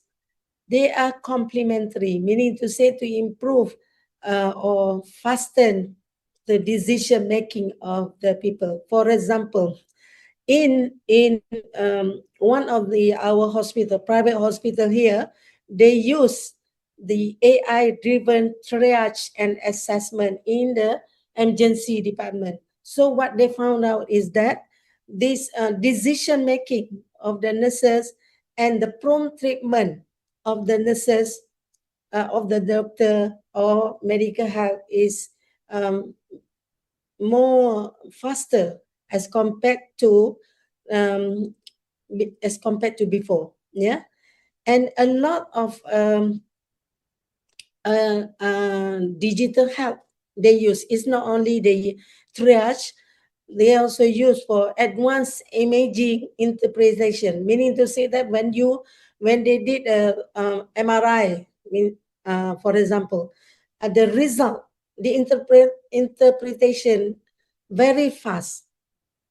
And then another predictive analytics for admission and flow in the what we call it in emergency also they use this. So the machine learning model predict which patients are likely to require hospital admission, allowing for earlier bed management and reduce boarding times. Maksudnya, we need to say that they already know that using a predictive analytic for admission. So which one very fast for them to admit the patient? Yeah, a lot more for the they use in the urban, but like you say, in Malaysia also we have a lot of rural area which is the internet is very limited to access. That one is we cannot use AI, digital health. Yeah, am I answer your question?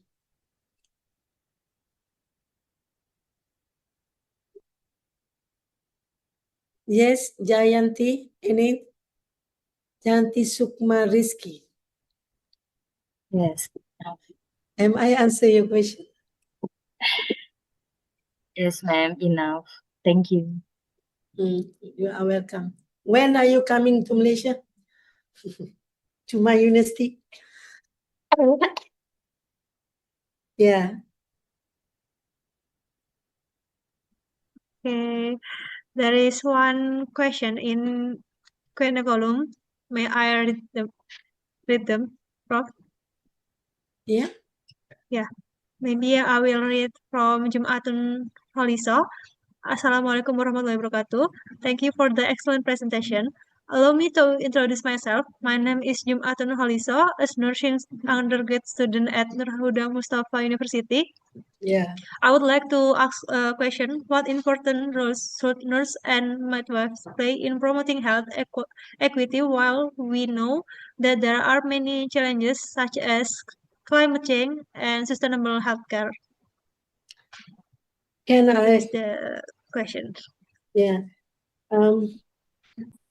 Can you repeat the question because I am not really. How what? What important roles should nurse and midwives play in promoting health equity while we know that there are many challenges such as climate change and sustainable healthcare? Okay. I think in my presentation just now we have the challenges. Yeah. That what we call it climate change unpredictable, so it's quite difficult to settle that problem. However, in the modern now, in modern era here now, if we have these like predictive analytic of the, let's say, flooded in Malaysia also we have a lot of flooded happen. But if we follow the what we call it the ramalan cuaca ya. Then we can, when we predict things will happen, what we can do or prepare our services to the area. For example, in Malaysia, the area of flooded, because just now you said about climate change, yeah, area of flooded. So we in the health clinic will involve. It's not only from the health clinic people, we involve from the university. The people from the university also will go and help that. But this is what we call it. We give the treatment, give for the children, for the mother, for the anybody that need, health services. So for the climate, or what we call it, climate change, we know already, we cannot predict, but we prepare earlier, and then everything we have to really focus if that the area need what they need, like it's not only about the health. We will get the NGO to be involved to supply food, supply blanket for them, that kind of thing. Yeah. Okay. Anything else? I don't know whether I answer your question. Climate change, you can answer already. Yeah. Okay. Or maybe I hope it can help Jumatun Holiso. Are there any question, or if there are any master student who have met Prof. Samsia before and would like to raise question related to today's presentation, please feel free to do so. You can use the raise hand feature or ask with Q&A column. Okay, maybe there are any question. Or maybe we can just end this question and answer session. Thank you, Prof. Samsia. Thank And you. sincere thanks to everyone for the thoughtful question. Next, as an expression of our appreciation, an electronic certificate will be awarded to Prof. Samsia. We truly appreciate your time and contribution to this conference, Prof. Samsia. Thank you. Thank you very much for inviting me for this session. I really love to join you all. Thank you very much for the engaging discussion. Once again, we would like to express our sincere appreciation to Prof. Samsia for sharing her valuable insight with us today. At this moment, may I kindly invite the documentation team to prepare for a screenshot session. We will take the screenshot. 3, 2, 1. Okay. Thank you. The screenshot has been successfully taken. We would like to extend our appreciation to the documentation team for their support. Once again, we express our sincere gratitude to Prof. Samsia for her insightful presentation. That concludes my moderation. I am Kalisa. Thank you, and see you at the Nur Huda Mustafa International Conference next year. I would like to hand the session back to the MC. Okay. Thank you very much.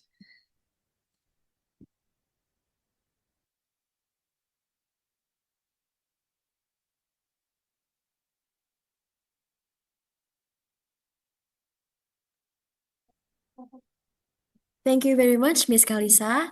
So, ladies and gentlemen, we will now continue. We will now continue with the next presentation that will be moderated by our previous moderator in the morning. So, this is Mrs. Henny Ekawati.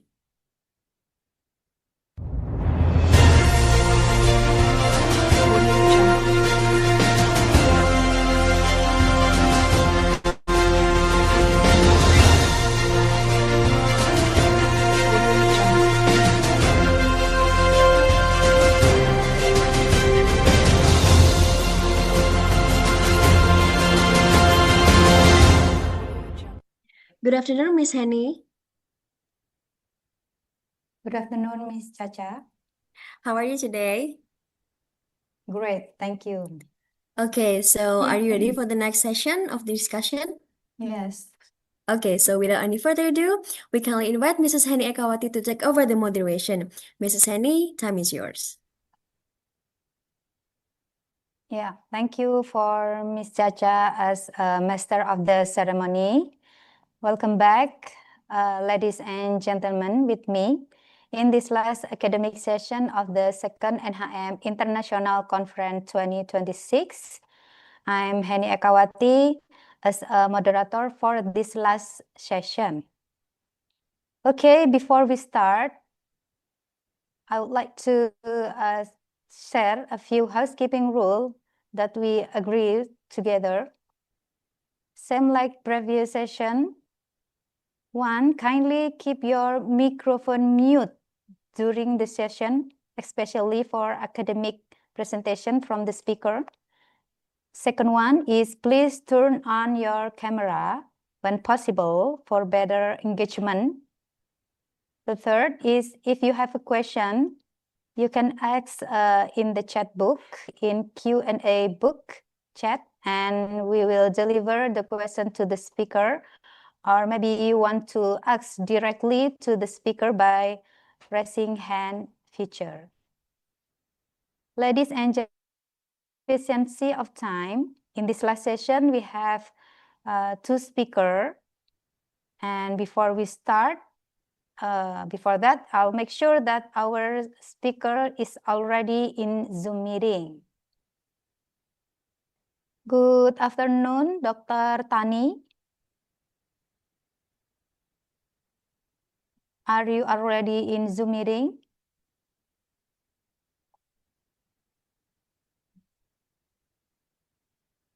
Hello. Hello, Hello. สวัสดีค่ะ Dr. Tani.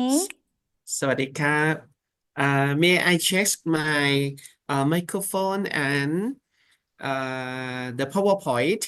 And do you hear me clearly? Yes, your voice is clearly here. Okay, thank you so much. And you will Okay. share my PowerPoint. That's fine. Okay. Our team will share your PowerPoint. All right. Okay. Thank you so much. Okay, before we begin, it is my great honor to introduce to the audience our first speaker of this session, Assistant Professor Dr. Tani Glomjai, PhD. Maybe I summarize the curriculum vitae because this is very long academic activity that he already done. Assistant Professor Dr. Tani Glomjai, PhD, is the director of Boromara Jonani College of Nursing, Phayao, Faculty of Nursing, Praboromara Chanok Institute, Thailand.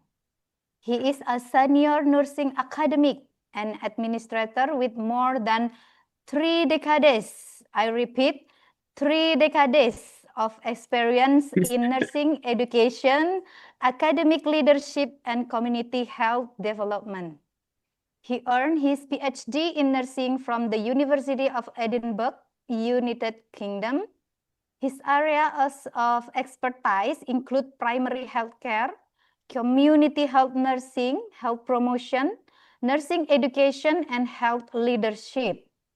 Dr. Tani has received numerous national and international awards, including the Global Peace and Humanitarian Award in 2023, the National Award for Exemplary Civil Servant 2022, and the Outstanding Nurse Award in Nursing Education Administration in 2024. Wow, so incredible curriculum vitae. Okay, he has been invited as an international speaker at various universities and conferences across Australia, the United Kingdom, Indonesia, and the Philippines, particularly on primary health care, health leadership, and community-based health system. Okay, please join me in welcoming Assistant Professor Dr. Tani Glomjai.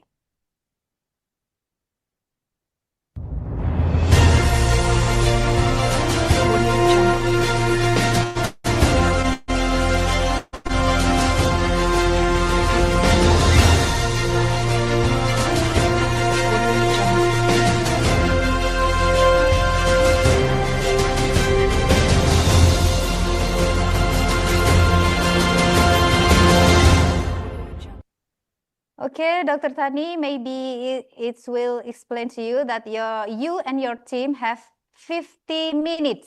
I repeat, 50 minutes to deliver your presentation, and then you can arrange you and your team presentation by yourself, right?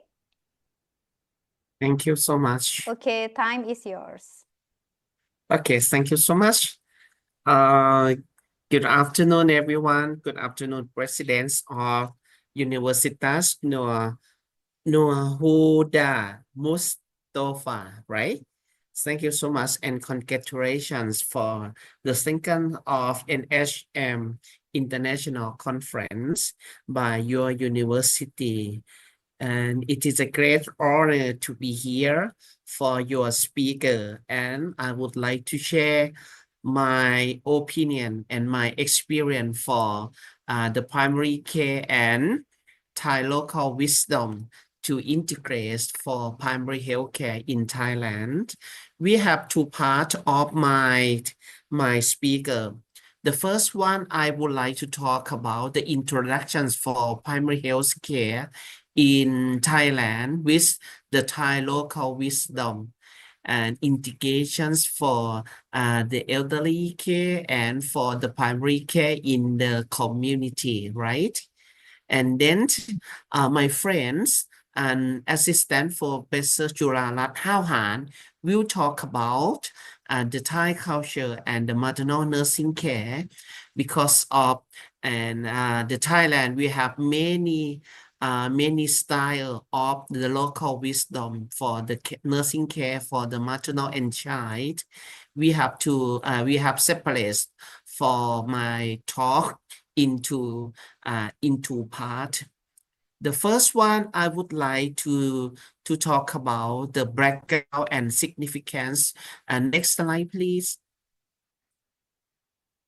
Next slide, please. Thank you so much. And to understand our approach, we must first look at the significance of the primary health care in Thailand. It is the backbone of our universal health coverage. And however, we believe the health is not merely the absence of disease, but a holistic balance of body, mind, and the environment. By integrating local wisdom, we move beyond clinical treatment toward a sustainable wellness model that starts at the doorstep of our community members. And next slide, please. And what do we mean by Thai local wisdom? In Thailand, we callภูมิปัญญา.ภูมิปัญญา is mean the local wisdom. It is the collective intelligence of our ancestors, people who long time ago, and they create the style of the care in the community, right? Refines our century in the context of primary health care. This wisdom serves as a social capital. It empowers villagers to use accessible, affordable, and culturally familiar methods to maintain their health, reducing the burden on large city hospitals and fostering a sense of community ownership over their own well-being. Next slide, please.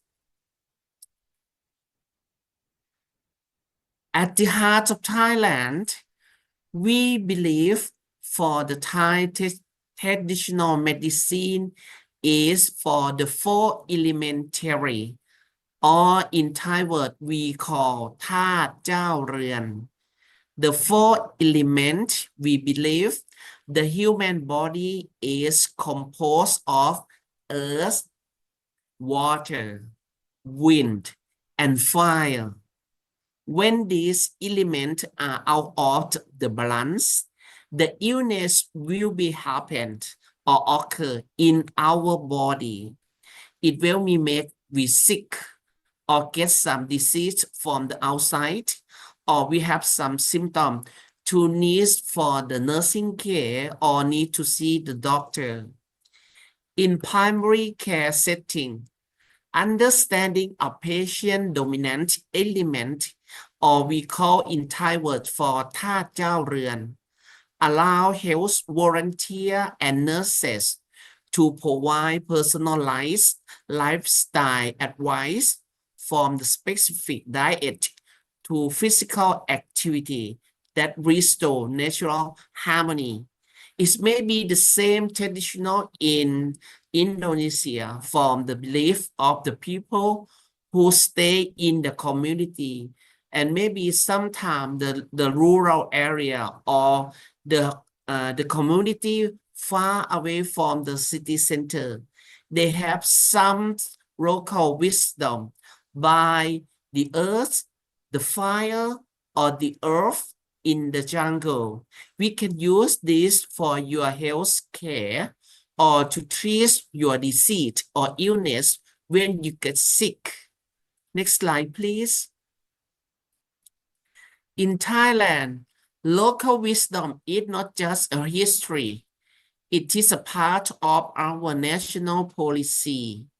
We have integrated over 90 herbal medicine into our national list of essential medicine.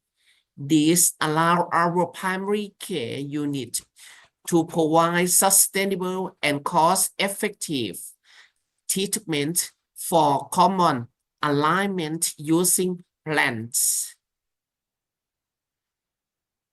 Next slide, please.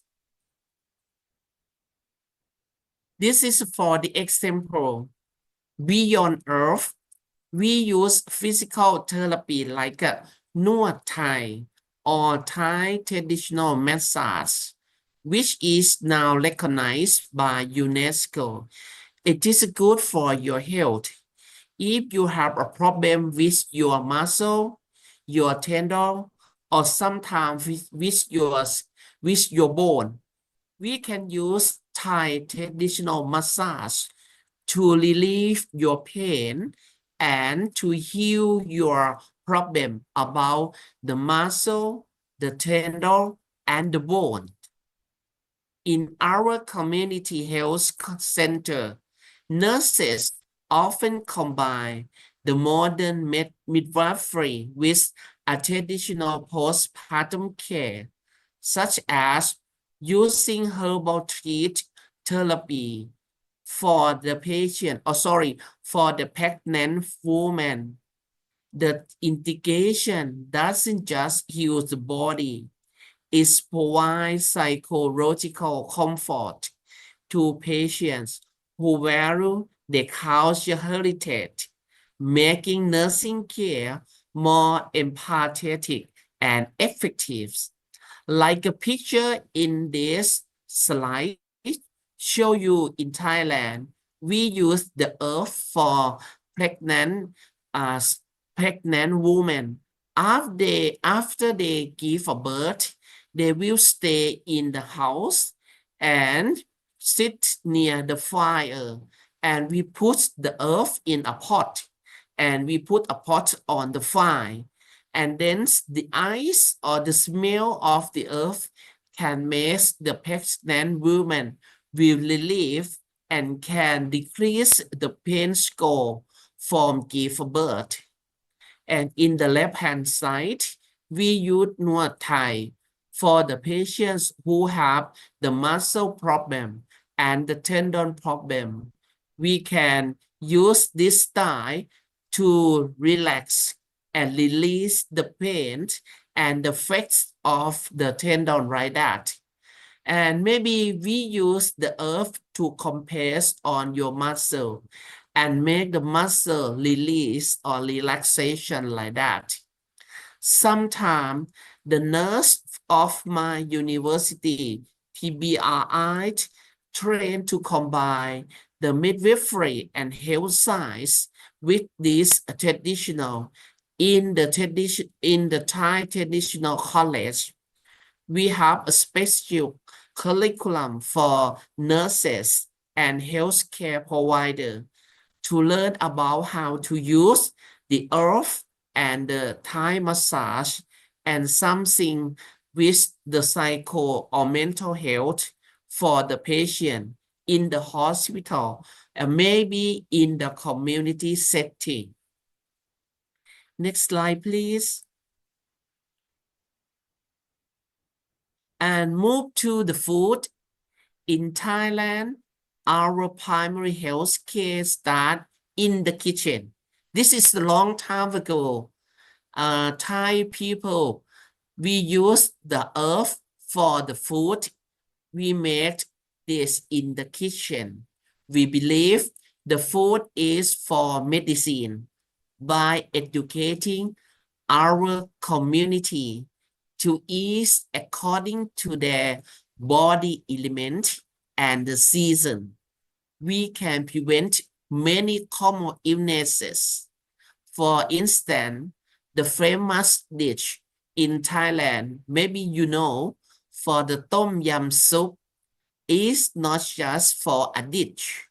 It is a powerful combination of the herbs that support the respiratory system.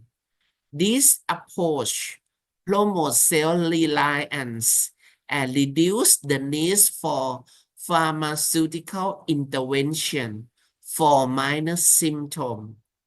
And I have many herbs to show you.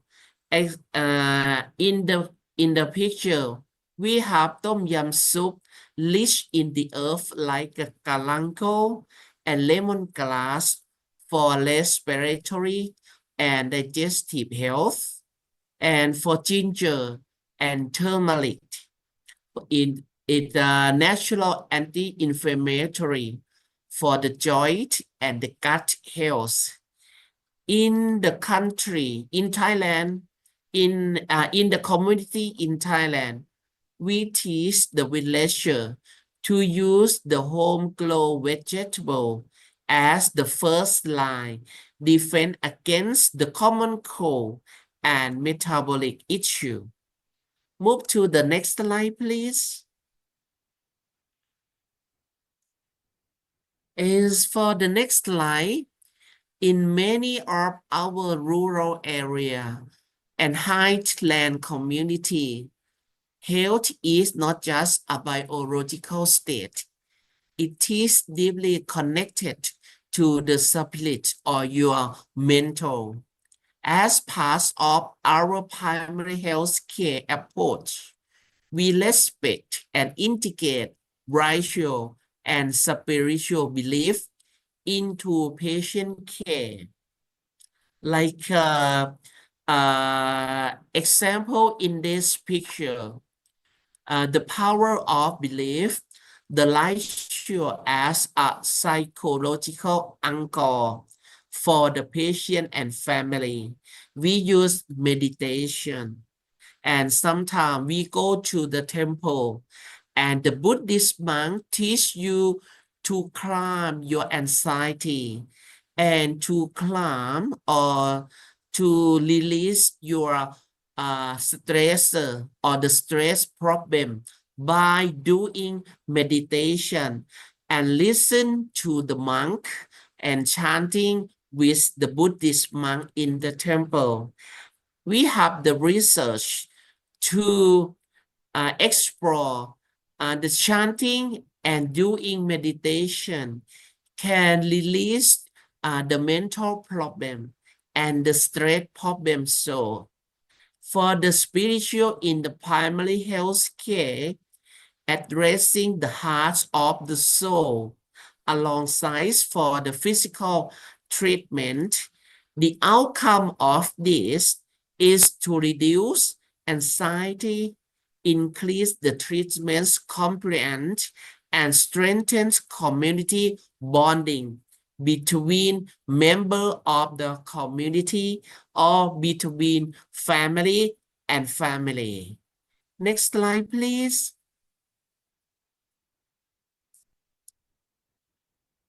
This is for another example for the spiritual care. For example, in this picture, Bai Si Su Kwan ceremony is the light picture. This is the traditional light show used to call back for the soul or restore the moral of the person who is ill or discouraged. By incorporating this ceremony into our care, especially for the elderly, we provide a psychological anchor that modern medicine alone cannot offer for them. In my research from the lowland to the highland study, we found that when the healthcare provider acknowledged this local ratio, it built the immense trust. It transformed the patients from a passive recipient of care into an active participant in healing.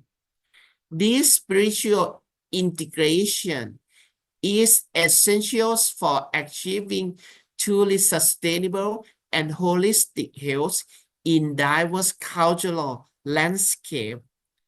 For the example in this picture, we have two ceremony for the care. The right hand side we call Bai Si Su Kwan. It is a light show to boost the morale during the illness or the major life transition. When you feel unbalanced with your body and your soul, you can go to the community leader, particularly in the north of Thailand or the northeast of Thailand, and the elderly people will organize the Bai Si for you or your family member. And then they call everyone sit around the Bai Si. The Bai Si was made from the banana leaf and was decorated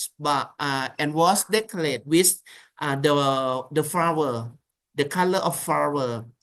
And then the elderly people or the reader will chant or will say something for your good health and your good spiritual.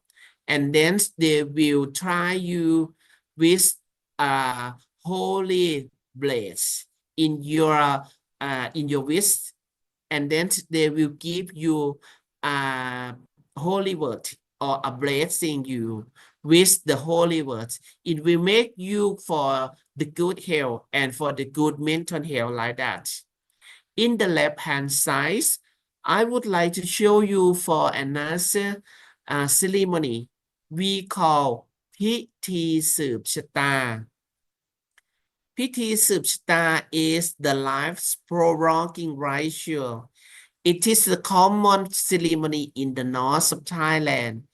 The ceremony this would like to provide for the hope for the elderly or for the people who feel unwell and maybe you feel sick. You go to the leader or community, and then the leader will build the triangle like it, and the ill people or the sick people sit in the center of the triangle, and the Buddhist monk and the leader of the community, they will make a chanting for your good health and your good spirit. It may be the same for พิธีสืบชะตา and Bai Si Su Kwan. This is the Thai wisdom. We have this for a long time ago. Maybe for the modernized vaccination or modernized medication to grow to the community in the rural area in northern part of Thailand or northeast of Thailand. Move to the next slide, please. This is a case study. To illustrate in practice, I would like to share a project funded by the National Research Council of Thailand.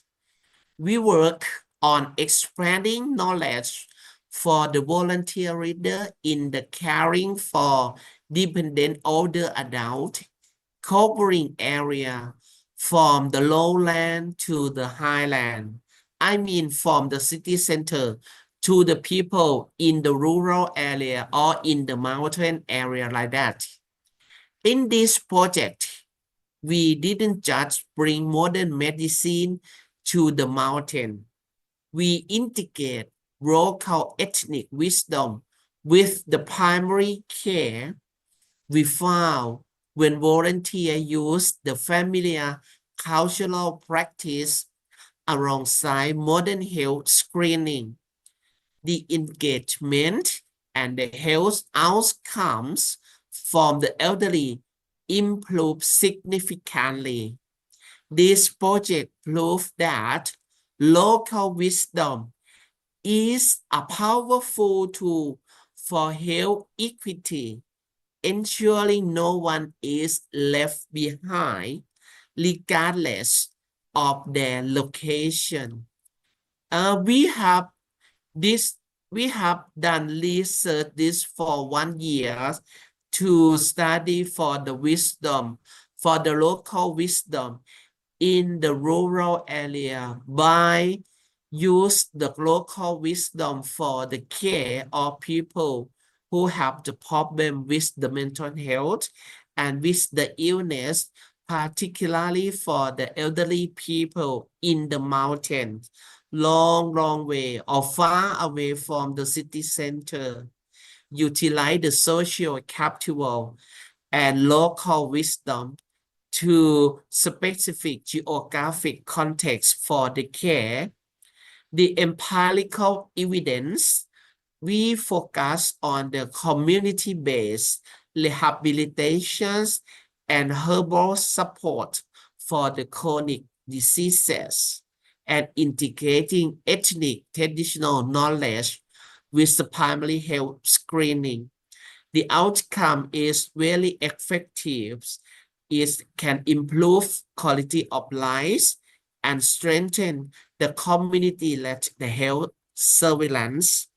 Very interesting for this research. It can empower the volunteer in the community or the community leader for caring the older adult by using the local wisdom or the earth or the traditional medicine. Maybe this case study or this research may be familiar in your belief or your tradition in Indonesia. In Indonesia, we have many herbs to use for the caring, or maybe you have the belief by listen to the community leader and then they can say something for your good health or your mental health problem like this. I think it's maybe the same traditional between Thailand and Indonesia. Next slide, please. And how we use the technology and innovations for the local wisdom. And this slide, I would like to encourage everyone to apply for the technology. It's like a previous speaker talk about the digital era, digital health. We can use technology into your local wisdom for the care. In line with this conference theme, we are now bringing local wisdom into the digital age. At the PBRI My University, we are exploring the use of health information technology to standardize the herbal prescription and track the patient outcome, because we have the healthcare clinic in some college of my university, and they can apply the technology and the treatment with the herb or the herbal the herbal medicine like that. And we combine together for the patient. When they come to the clinic, we use the IT to screen the problem.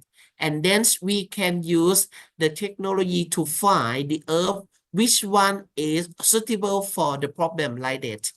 And when they go to the family, or when they go back to the house, they can consult online, or they can show the problem with their sign and symptom in their body. And then the doctor or the nurses can see on the IT device, and then they can give the suggestion, and they can find the treatment which one is suitable for the problem like that. This is very easy for everyone to use the technology for the care. And for the applications, the scientific research and digital tool, this is another one style of the use.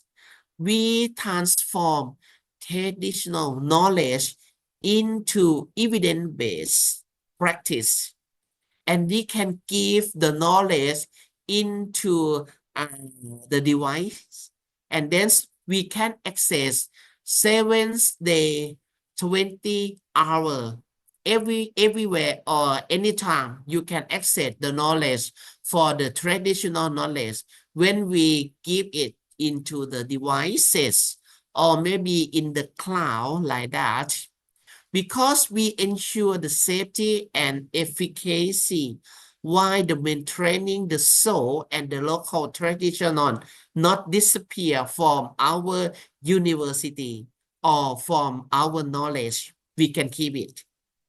For the digital health, we can use the application and the health information in technology to track the problem and the treatment and the history of the patient, and we can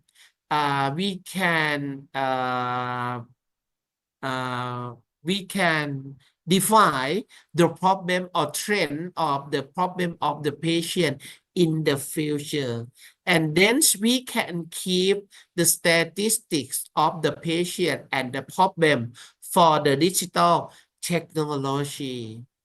And for the modern standardizations, we can use the research to prove or to support the study of using traditional wisdom for the care. If you do a research many times, it can support or can prove the outcome of using traditional wisdom is good or not good. And we can get the advantages or disadvantages from them. Or maybe you can know for the complication from using the traditional wisdom, particularly from the earth or from the massage like that. The research can do, and the research can answer your question. Next slide, please. For my conclusion, for introductions of our talk today, the future of the global health sustainable in our ability to blend the modern science and the rich of heritage of local wisdom. We can integrate each other, combine together. We cannot use only local wisdom for the care or for your health problem. We can use modern science, particularly for the modernized medication or the modernized treatment. We can apply for your problem, and we can apply the local wisdom together for your good health. by empowering our community and recognizing the value of traditional knowledge, we can build a more resilient healthcare system for all. You are the one of the healthcare provider. To see the local wisdom is the ghost for health of the patient. Thus, we can integrate the local wisdom for the modernized treatments for our patient. Thank you very much for your attention. And next presentations, Dr. Chularat Hauhan will talk about the local wisdom or the traditional care for the maternal and child care.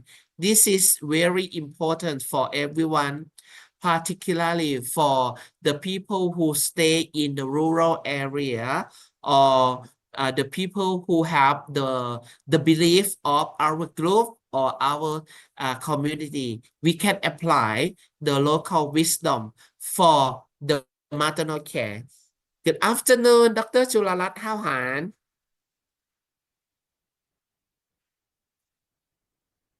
Good Please turn afternoon สวัส on. ดีค่ะ Okay.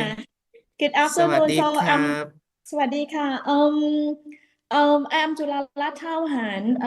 I am like my specialty area is about the parent-child, maternity and midwife. I have worked a lot for the pregnancy and maternal and postpartum matter. Yeah, and yes, because I come from the community, so I have a lot of experience and do research related to the local wisdom, the traditional medicine Yes. with the how to taking Yes. care the pregnancy mother and that. Because right now I am at the National Cheng Kung University, Taiwan. I'm not sure about my signal because at first I think that I lost signal so like few times. Would you mind to open my video and then I can like answer some question later? Okay, I can do for you. Thank Yes. you very And much. your voice very clear, Oh, right? thank you. Yeah. Okay, okay. Yeah. I will share your video, right? And then you answer the question. Yes. Why everyone see the video? You can leave your questions for my answer in the chat room, and then I can answer your questions. Yes. And after that, when finish the video presentations of Dr. Chularat Hauhan, Dr. Chularat will answer the questions for the audience, right? Okay. Yes. And my video answer the questions from the like a KB Nadine earlier too. The first question in the chat box, and then later I will answer the second question. Why we say food and medicine? Okay. Yes. Can you? Okay. Yeah. Wait for a minute. Okay. Yes. So on my video, I already talked about how as a nurse and midwives can integrate or balance about the modern way of taking. Yes, and that's okay. Yes. Wait a minute. Yeah. I'm looking for your video. Wait a minute. Oh, okay. So I Okay. answer the question. Can Yes. you see your video now on my screen? Yeah. Okay. Okay, perfect. And do everyone see the video on my screen? Yes. Yeah. Dr. Tani, Okay. clear. I will share the video of Dr. Chularat Hauhan for the Thai culture in maternal nursing care. Okay, it's for 20 minutes, right? Yeah, 22 20 minutes. minutes. Yeah, in 22 minutes. Okay. Yeah. Okay. Okay, let's go.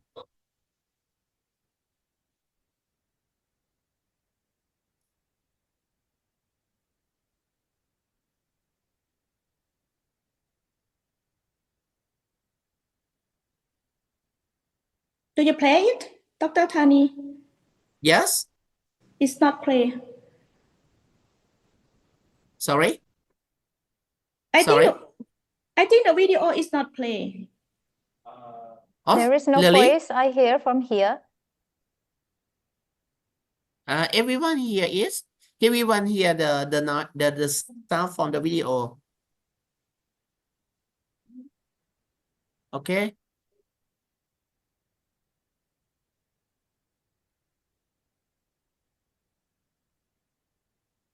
That's okay? There is no voice, Dr. Tani.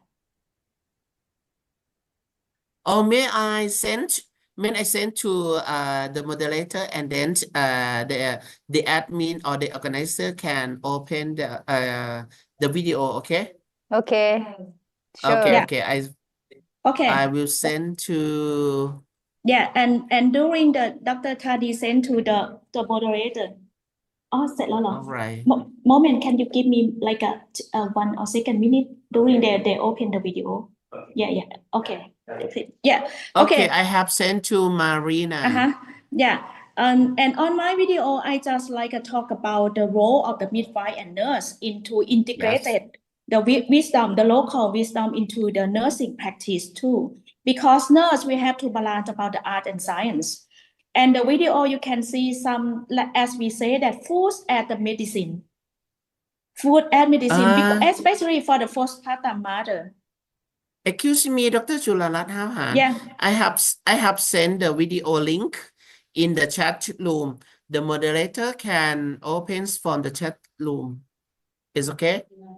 Okay, we are processing. Dr. Tani, we need more time. All right, Thank okay, you very much. okay. I'm sorry Okay. about that. I just have Okay, to. give your time, Dr. Chularat. Yeah. And you can see foods and medicine, especially for the example from the postpartum mother. Most of the nursing care for the postpartum mother is about the breast milk, right? The breastfeeding.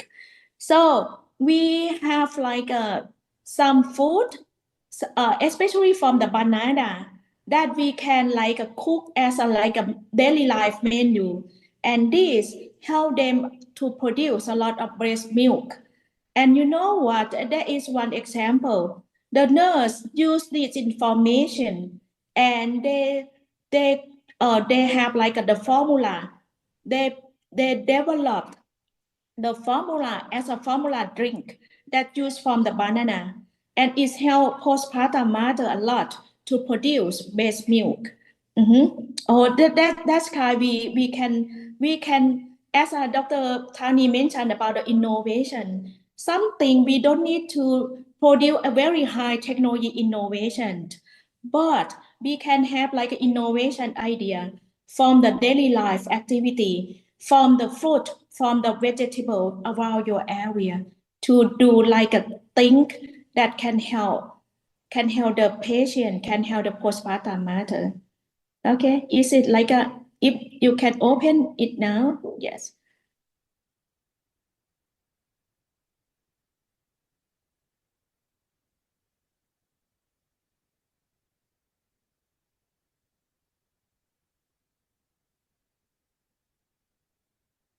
Is it work? Yes, it is a downloading process. Sorry. Yeah, Sorry. it's need more 3 minutes approximately. Yeah. And during we download, I give you one more story. Maybe like 3 years ago, I have like a student from Indonesia, student from NCKU, and student from PBRI. They run a project online. They search and review literature, and they compare and contrast the similarity and different things for the maternal care, compare between Taiwan, Thailand, and Indonesia. You know what? They share the same thing related to the pregnancy and do the pregnancy and the postpartum period, especially from the food, from the fruit, the vegetable. One similar thing that they mentioned is about the banana. So every part from the banana can use as the medicine. Yes, banana fruit is very good. Yes. It's very good Yeah. health. It's very good nutrition for all the patient. And for the banana flower, it's very good for the postpartum mother to help them to produce a lot of breast milk. Breastfeeding, right? It Yes. produce a lot of breast milk, so it helps Yeah. mother to have like an exclusive breastfeeding, because some mother obstacle with the breast milk, so then they don't have enough breast milk to feed their baby. So when they drink all the drink, they boil from the one of banana flower, drink all at the one time, and they have like a lot of breast milk. That's enough for feed their baby. And for the spiritual support, it's very good question from the chat box. The spiritual support and local wisdom practice implement into pregnancy and childbirth service. Yes, I think you can see from my video, I already mentioned that. I have that is a real story from one community hospital. They decorate the new postpartum unit. The postpartum unit is not look like as a hospital, but it look like the house that for taking care of the postpartum mother. So this is one thing that during for the spiritual support, the mother for the pregnancy and laboring women in Thailand, most of them say that when they go to give birth and delivery in the hospital, they say that they look like they're going to the war. It look like they don't, so they just want to give birth. Actually, they want to give birth in the environment that look like similar environment such as their house. So when that hospital decorate the postpartum unit look like their home, this is one spiritual support. And they have one practice for the perineum care. The modern medicine does not support that. They say that it's not good for taking care of the perineum care. But midwife there concerned about the belief from the postpartum mother. They just decorate the bed, put on the lamp on the bed, so the postpartum mother can use that. Okay, so that's another thing. Another thing, as I will mention in my video, is about the phototherapy. So you can see from that example how we integrate the perspective from the local people, integrate with the modern way of medicine. And this is the result, most of the result is effect on the spiritual well-being of the postpartum mother, of the pregnant women. Yeah. The video already. Yes, you can. Yes, you can open it now. Run the video. Yes. สวัสดีค่ะ Good afternoon, colleagues. Today, I would like to share with you how Thai culture and traditional wisdom can be meaningfully integrated into maternal nursing care, not as an alternative to modern medicine, but as a complementary and culturally responsive approach. The topic comes from both my clinical experience and research, especially situations where we notice that patients agree with our advice, but do not always follow it in practice. As nurse educator and professional, this gap knowledge, acceptance, and actual behavior is something we all recognize, and culture play as a crucial role here. So for Thai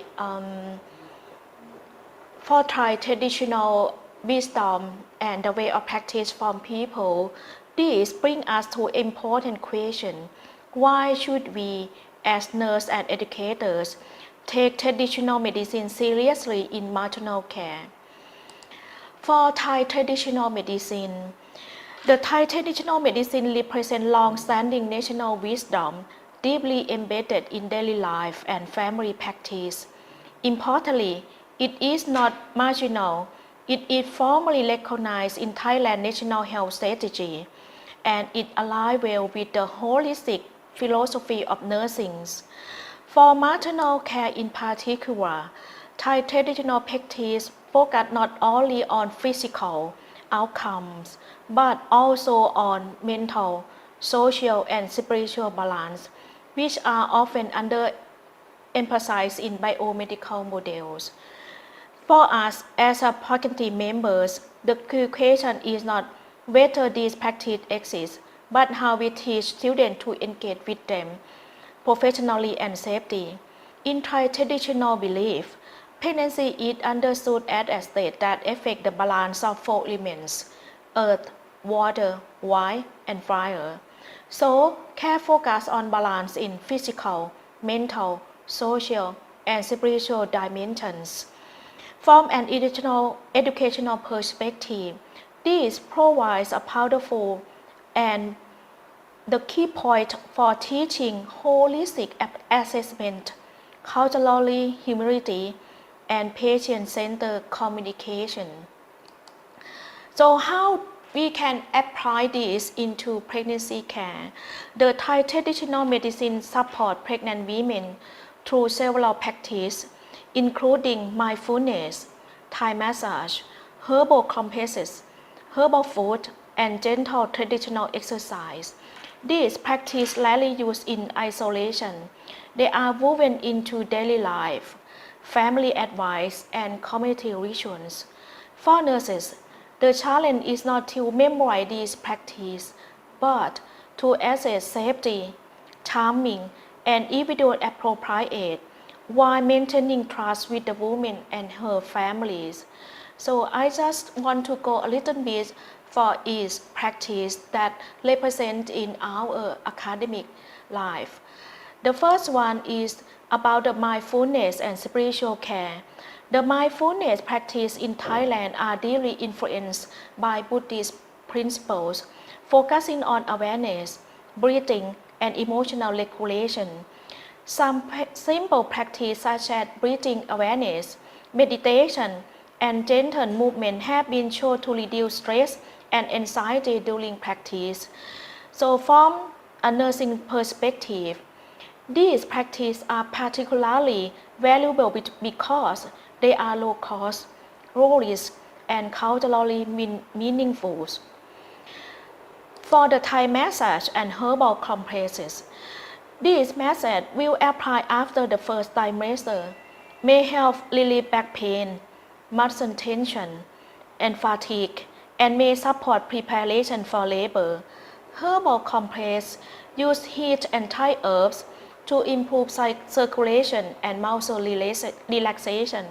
However, both require professional knowledge, correct timing, and safety precautions. This is why nurse and midwife play a critical role, not by performing these techniques necessarily, but guiding them safe use and discourage harmful practice. For the herbal foods and herbal medicines, the herbal food and medicine, many of are used like primarily as food-based support rather than as medicine. The goals are to reduce nausea, improve digestion, and maintain elemental balance. ฤาษีดัดตน It is a gentle traditional exercise that combines breathing, movement, and mindfulness. When adapted properly, it can be safe during pregnancies. Again, the emphasis is professional guidance, knowing what is safe, what needs caution, and what should be avoided. For faculty members, this example highlights how traditional practice can align with model health promotion principles when appropriate adapted. So I have another story that want to show you how we balance between art and science of nursing in maternal care. So in this picture, you can see that I call as a Thai storytelling on the wall. This slide represents Thai storytelling expressed through visual art. Actually, this art you can see often seen on the temple walls, community spaces, or even household environment. However, this storytelling is not merely decorative. It functions as non-verbal methods of health education, moral teaching, and intergenerational knowledge transfer. For pregnant and postpartum women, this visual story often depicts themes of motherhood, protection, spiritual strength, and continuity of life. They subtly enforce expectations about maternal behaviors, endurance, and care for the newborn. From a nursing perspective, this story influences how women interpret pregnancy pain and recovery, even if they are not consciously aware of it. For us as a faculty member, this reminds us that the health beliefs are not learned only through formal education. They are embedded in symbol, narrative, and everyday environments. So postpartum board from one community hospital, they paint a wall with the storytelling, tell postpartum mother and family members how to teach, how to raise their children. And from the perspective of the postpartum members and faculty member, they like this story on the wall of the hospital. Another is about the perineum care. The perineum care during the postpartum period is an area where traditional beliefs and biomedical recommendations often interest and sometimes conflict. As you can see from this picture, in many Thai cultural contexts, perineum care is closely linked to the belief about warmth, cleanliness, and restoration of bodily balance after childbirth. Traditionally, practice may include herbal water cleansing, warm compressor, or specific positioning, all intended to promote healing and prevent future illness.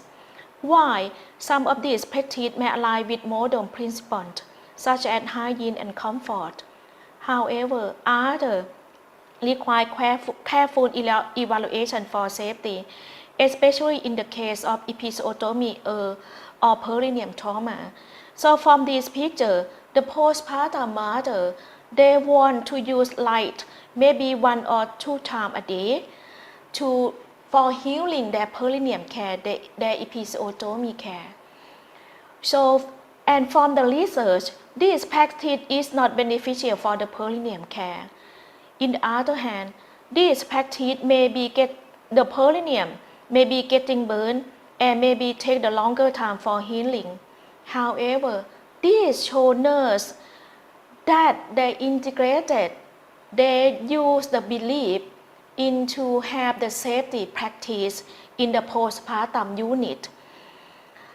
So this example shows the role of nurse that this belief is not prohibited, but adapt and guide them safety, explaining the rationale in a respectful manner.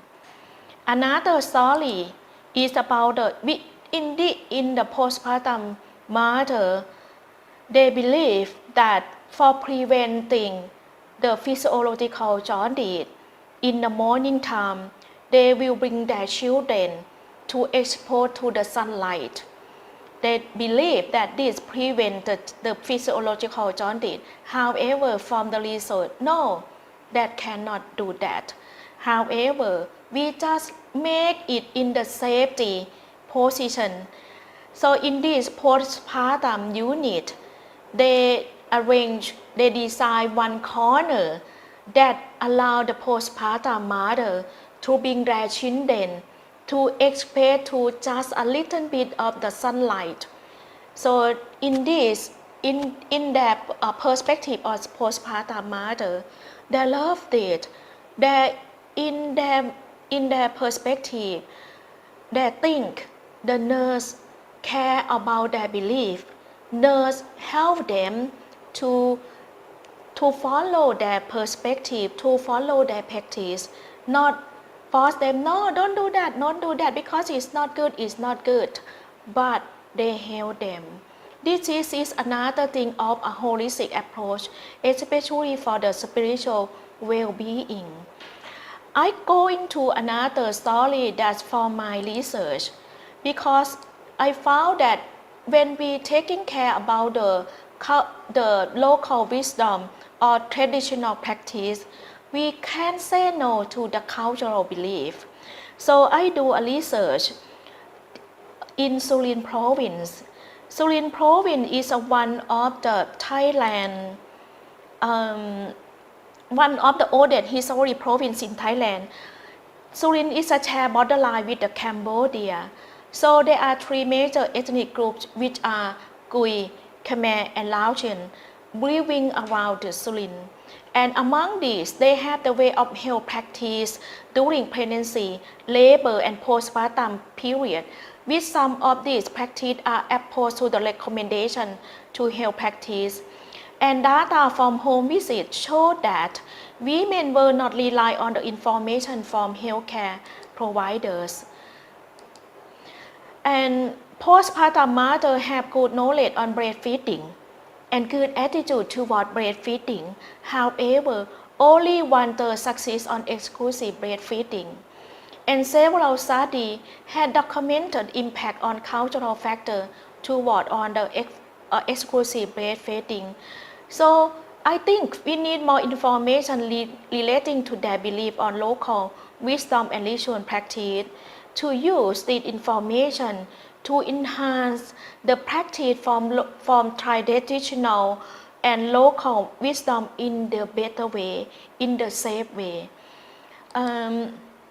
Just a little bit of the difference between Khmer. As you can see, they have a little bit different on their dressing. And this is a Thai Khmer and some of the practice. This is a Gui and this is a Laotian. So it's just a little bit different, but they share something similarity. So as I compare about the traditional dressing from these three ethnic groups.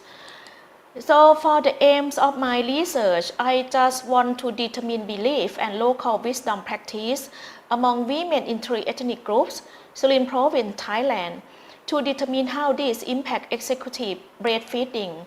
So the method was just only a easy study, just a descriptive study. The participants were 374 postpartum women. They helped me to collect the data from self-administered questionnaire and semi-structured interview is used for collect the data.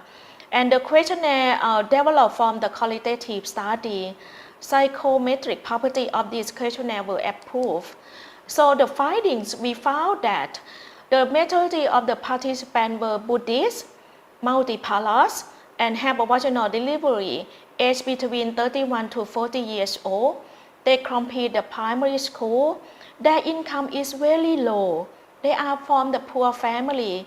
They have just only 3,000 to 500 baht per month. They have no job. Most of them, if they get pregnant, they will leave the job and they call themselves as the housewives. From the data, we found that their beliefs and local wisdom practice were transferred from their mother. And they use a lot of local wisdom to taking care of them during the pregnancy, labor, and most of them use during the postpartum period.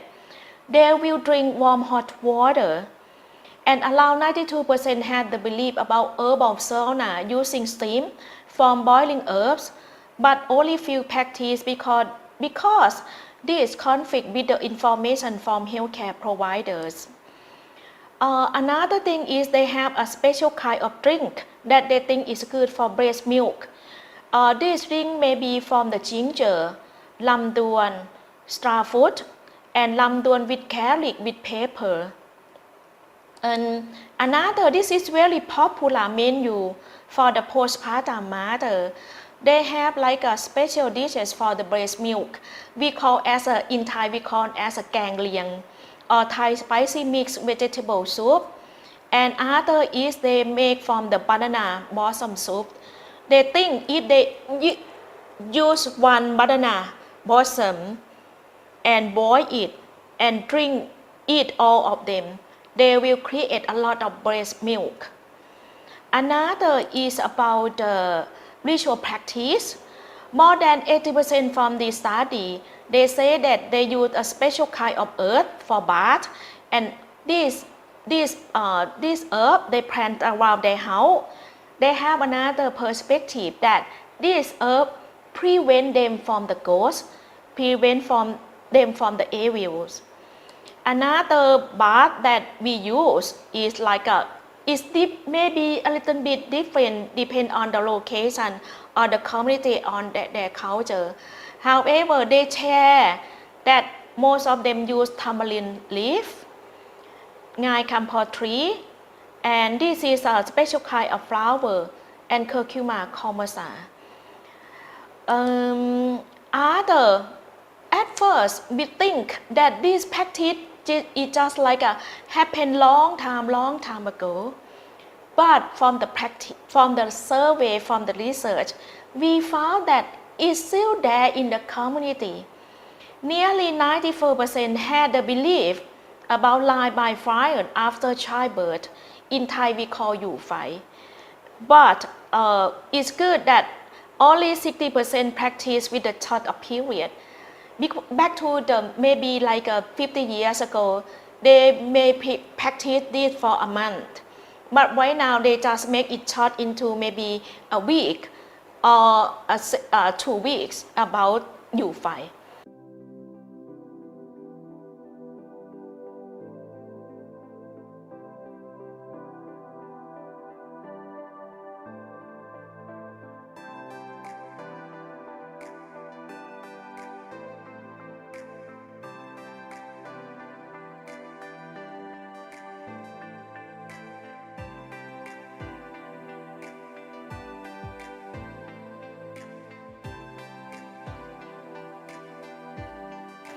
Other ritual practice, we say that 44% to 70% practice ritual activities with the belief on protecting the spiritual mother and the baby.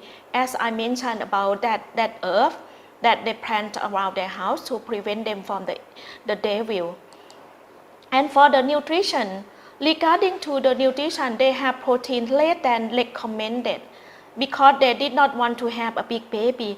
So this is a major barrier for midwives, how to invite them to have enough nutrition for the development of the baby too. Not only the health of the mother, but the health of the baby that we concern. Moreover, they would have egg, since they know that they get pregnant until the last month of pregnancy. There was a similarity and difference on dietary behavior among these three ethnic groups. Khmer and Laotian will prefer egg, while Kui will prefer pork. So, and just a little bit on the vegetable. So you can see that they may they think about the cucumber and the morning glory. And for the fruit consumption, they all prefer papaya, followed by rose apple and apple, and there were similarity in having banana more frequently. However, there were some different way of cooking. Khmer prefer grilled, while Kui prefer hot and spicy meal, and Laotian prefer spicy meat, salad, and fish and bean curry. Although they have a different way of cooking, they have using the similarity ingredient. They said that they avoid spicy food and some kind of vegetable during pregnancy because they believe these kind of food are harmful for their baby, such as they don't use hot and spicy, preserved food, durian, longan, watermelon, bamboo shoot, acacia, beef, seafood, and alcohol. So in the conclusion from this study, postpartum women in Surin province pursue their belief and practice from their ancestors, especially their mother. However, the practice have something different than their ancestors did. There are a number of cultural beliefs that could potentially correlate breastfeeding. So for how we imply, how we use the information, I just thinking that healthcare providers can utilize the findings from this study in developing health intervention that related to their belief and practice in promoting sustainable health. Need to combine the old and new indigenous knowledge. Do not blame them when they practice their old way. Nurse professional is an integrating between art and science. Nurse and midwife play a key role, not an alternative, but complementary care. So I just thinking the principle or the ground knowledge for us is seek common ground, respect difference. And I just how to implement culture in nursing care. I just thinking as I use as like a facial word. Flexible, empower, collaborate, integrate, and advise them in the safe way, in the better way. So I just would like to summary in this like that. Thai traditional medicine does not replace modern maternity care, but it enriches nursing practice by restoring balance in body, mind, and spirit. Thank you for your attention.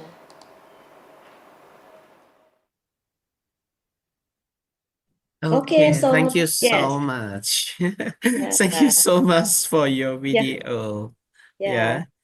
Do you have okay. time for the questions? Yeah, I have time. I know the audience.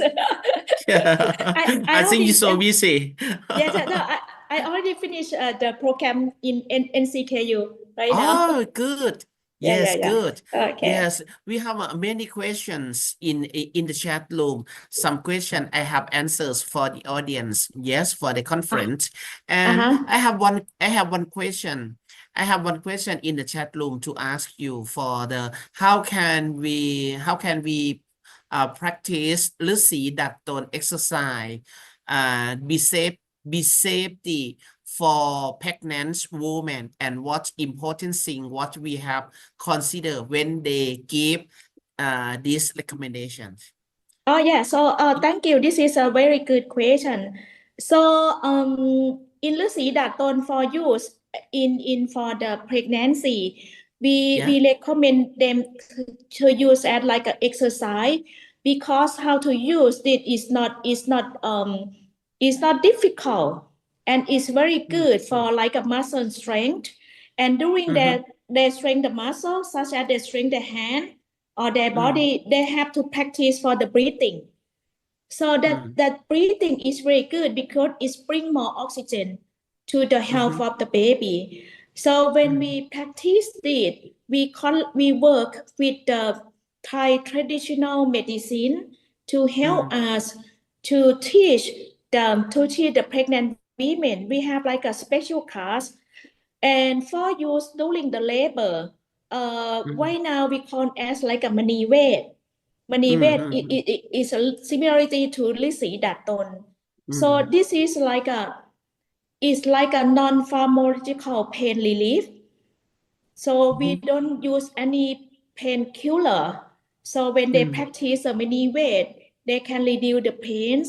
They can like a muscle strength, and they practice the breathing too. So this is like we confirm by the research that this is very good for the pregnant women and for the labor. So, but if they want to practice, they have to go to the class. We don't allow them to practice by themselves. We have the professional to teach them. Yes. Okay. Thank you very much. I think so with your recommendations for the Sidaton for the pregnant woman. And like you said, we have to apply not for the total of the Sidaton, right? We have to choose or select some style of the Sidaton can apply for pregnant women, like you said, and for like breathing exercise and some relaxed muscle strength or some pain problem like that, not for the total, right? And very important. You have to practice ฤาษีดัดตน with a specialist. Yeah, you cannot Yeah, yeah, practice by yourself, right? Okay. yeah. Thank you very much. Okay, And Dr. Tani, I have one question yeah, from the chat box. Maybe I have to answer this. all right. Okay, Yeah, sure. yeah. They say that why are herbal plants often used as a food-based health support rather than as medical drug? It is used for herb, considered complementary therapy or alternative therapy in maternal health care. Oh, this is very good questions. So you know that as a nurse midwife, when we taking care for the pregnant women, the first thing that we have to make very major concern is the health of the mother and the baby, right? So we have like a very important thing that we have to teach pregnant women about the nutritional. So in the pink book, the book that all Yeah, pregnant yeah. women will have. Thai Yes, women. Yeah. yes. In that we have information about the food, the menu that they can use.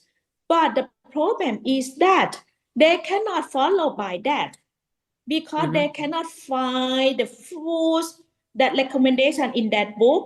They cannot find the vegetable. So that's why we have to ask them what kind of vegetable, what kind of fruit that they have in their house, and then they can use it. Other thing is that they can save the money too. So Yeah, so true. yeah, so that's why in some community, when the woman get pregnant, the father will plant papaya, banana Yes. that they Yeah. can use. So Yeah. this is like and in some can be like an alternative menu for them. However, for the postpartum mother, we use ganglion, and the soup from banana flour as like a complementary for them. We don't use any medicine to increase the breast milk. We suggest them about the food, about drink a lot of water. Yeah. And we ask them, we ask some community, we have to ask them what your mother suggests, and we together discuss with them. Oh yeah, this is a safe, you can use it. Or this is not good. Can you change a little bit? Can you change some ingredient a little bit? And this is better. Yeah. This is very good question. Yes, from the chat box. Okay, thank you. Okay, thank you so much. I think it's a Thai folkware, right?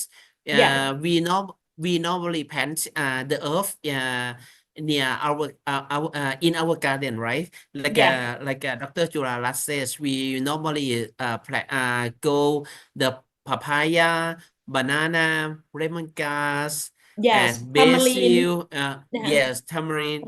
Many things, yes, around our house, and they can use this herb for the medicine, for alternative medicine. Yes, it's cheap and safe for our life, right? And like in your video, you talk about the story from the previous generations. It's Yes. by generation talk about the advantage from the earth. Yes, when we use the earth, it's like if we eat banana, you can give a birth very easy, right? And Yeah. if you eat turmeric or if you eat lemongrass, it can make you release your pain score or relieve your mental health or your stress like that. Yeah, this is the local wisdom in Thailand. I think is the same situation in Indonesia, right? Because we have the same weather, same geographic. Indonesia can grow the same earth or the plants same in Thailand, and we can use this plant or the earth for the maternal women, right? How about your Yes. opinion? Yeah. How about your opinion? I have another example, the social support Yeah. from the community.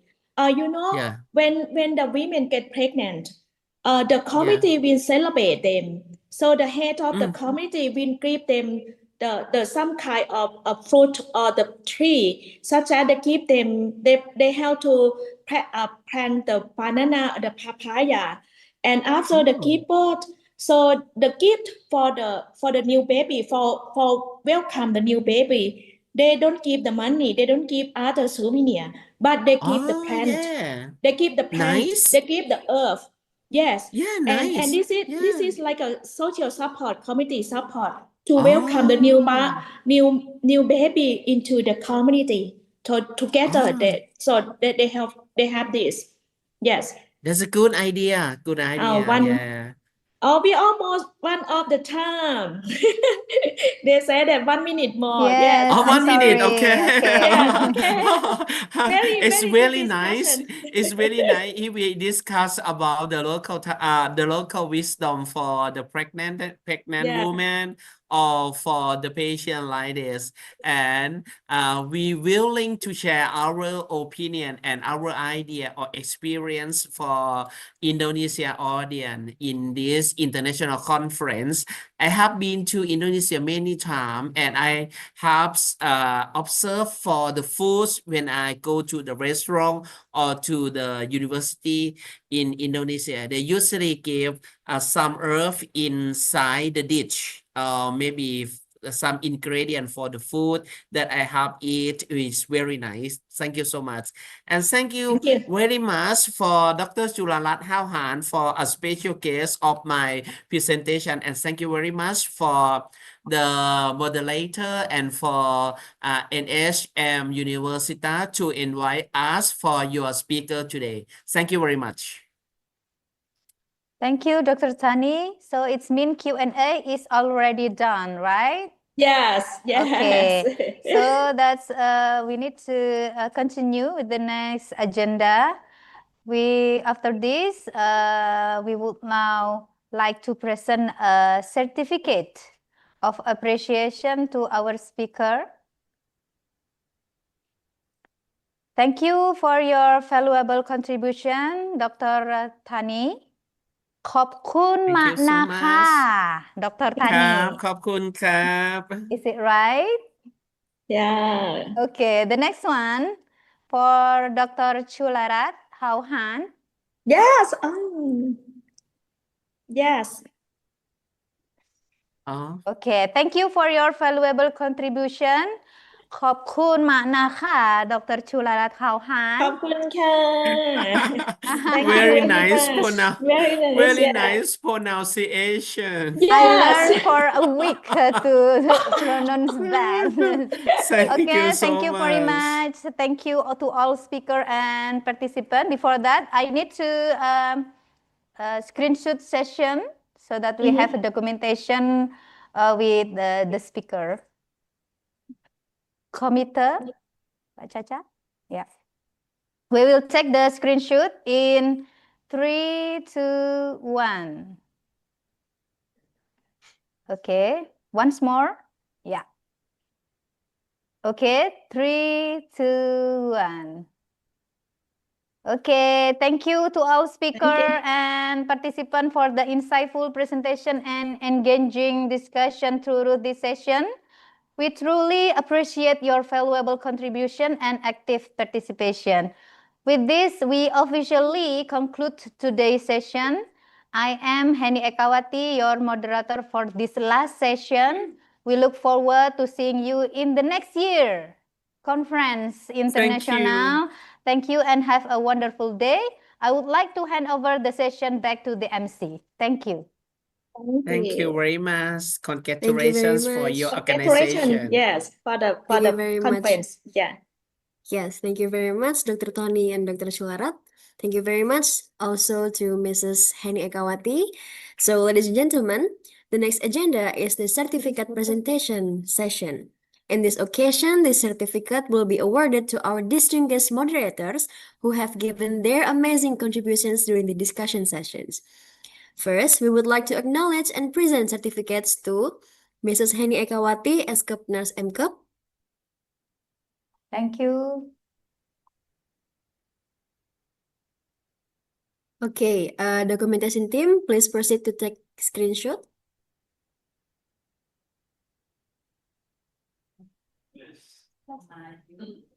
Okay, 1, 2, 3. Okay, thank you Nggak so much. kelihatan. And the next certificate will be presented to our second moderator today, Ms. Nurkhalisa Shamsi, SEEP. Okay. Documentation team, please proceed to take screenshot. 1, 2, 3. Okay, thank you so much.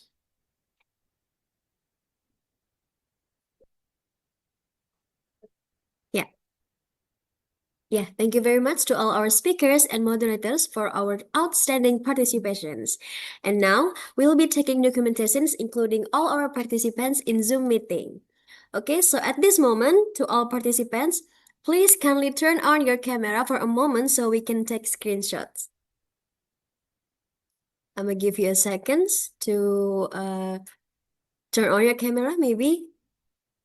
We will take screenshot from slide 1, 2, 3, and etc. Okay. Okay, I think we need to give this participant a minute to turn on their camera. Please wait. Okay. Okay, I will start to take screenshot from slide 1. Okay, give the best pose, everyone. I'll be taking screenshot in 3, 2, 1. Okay, hold on a second, the pose. And slide 2, 3, 2, 1.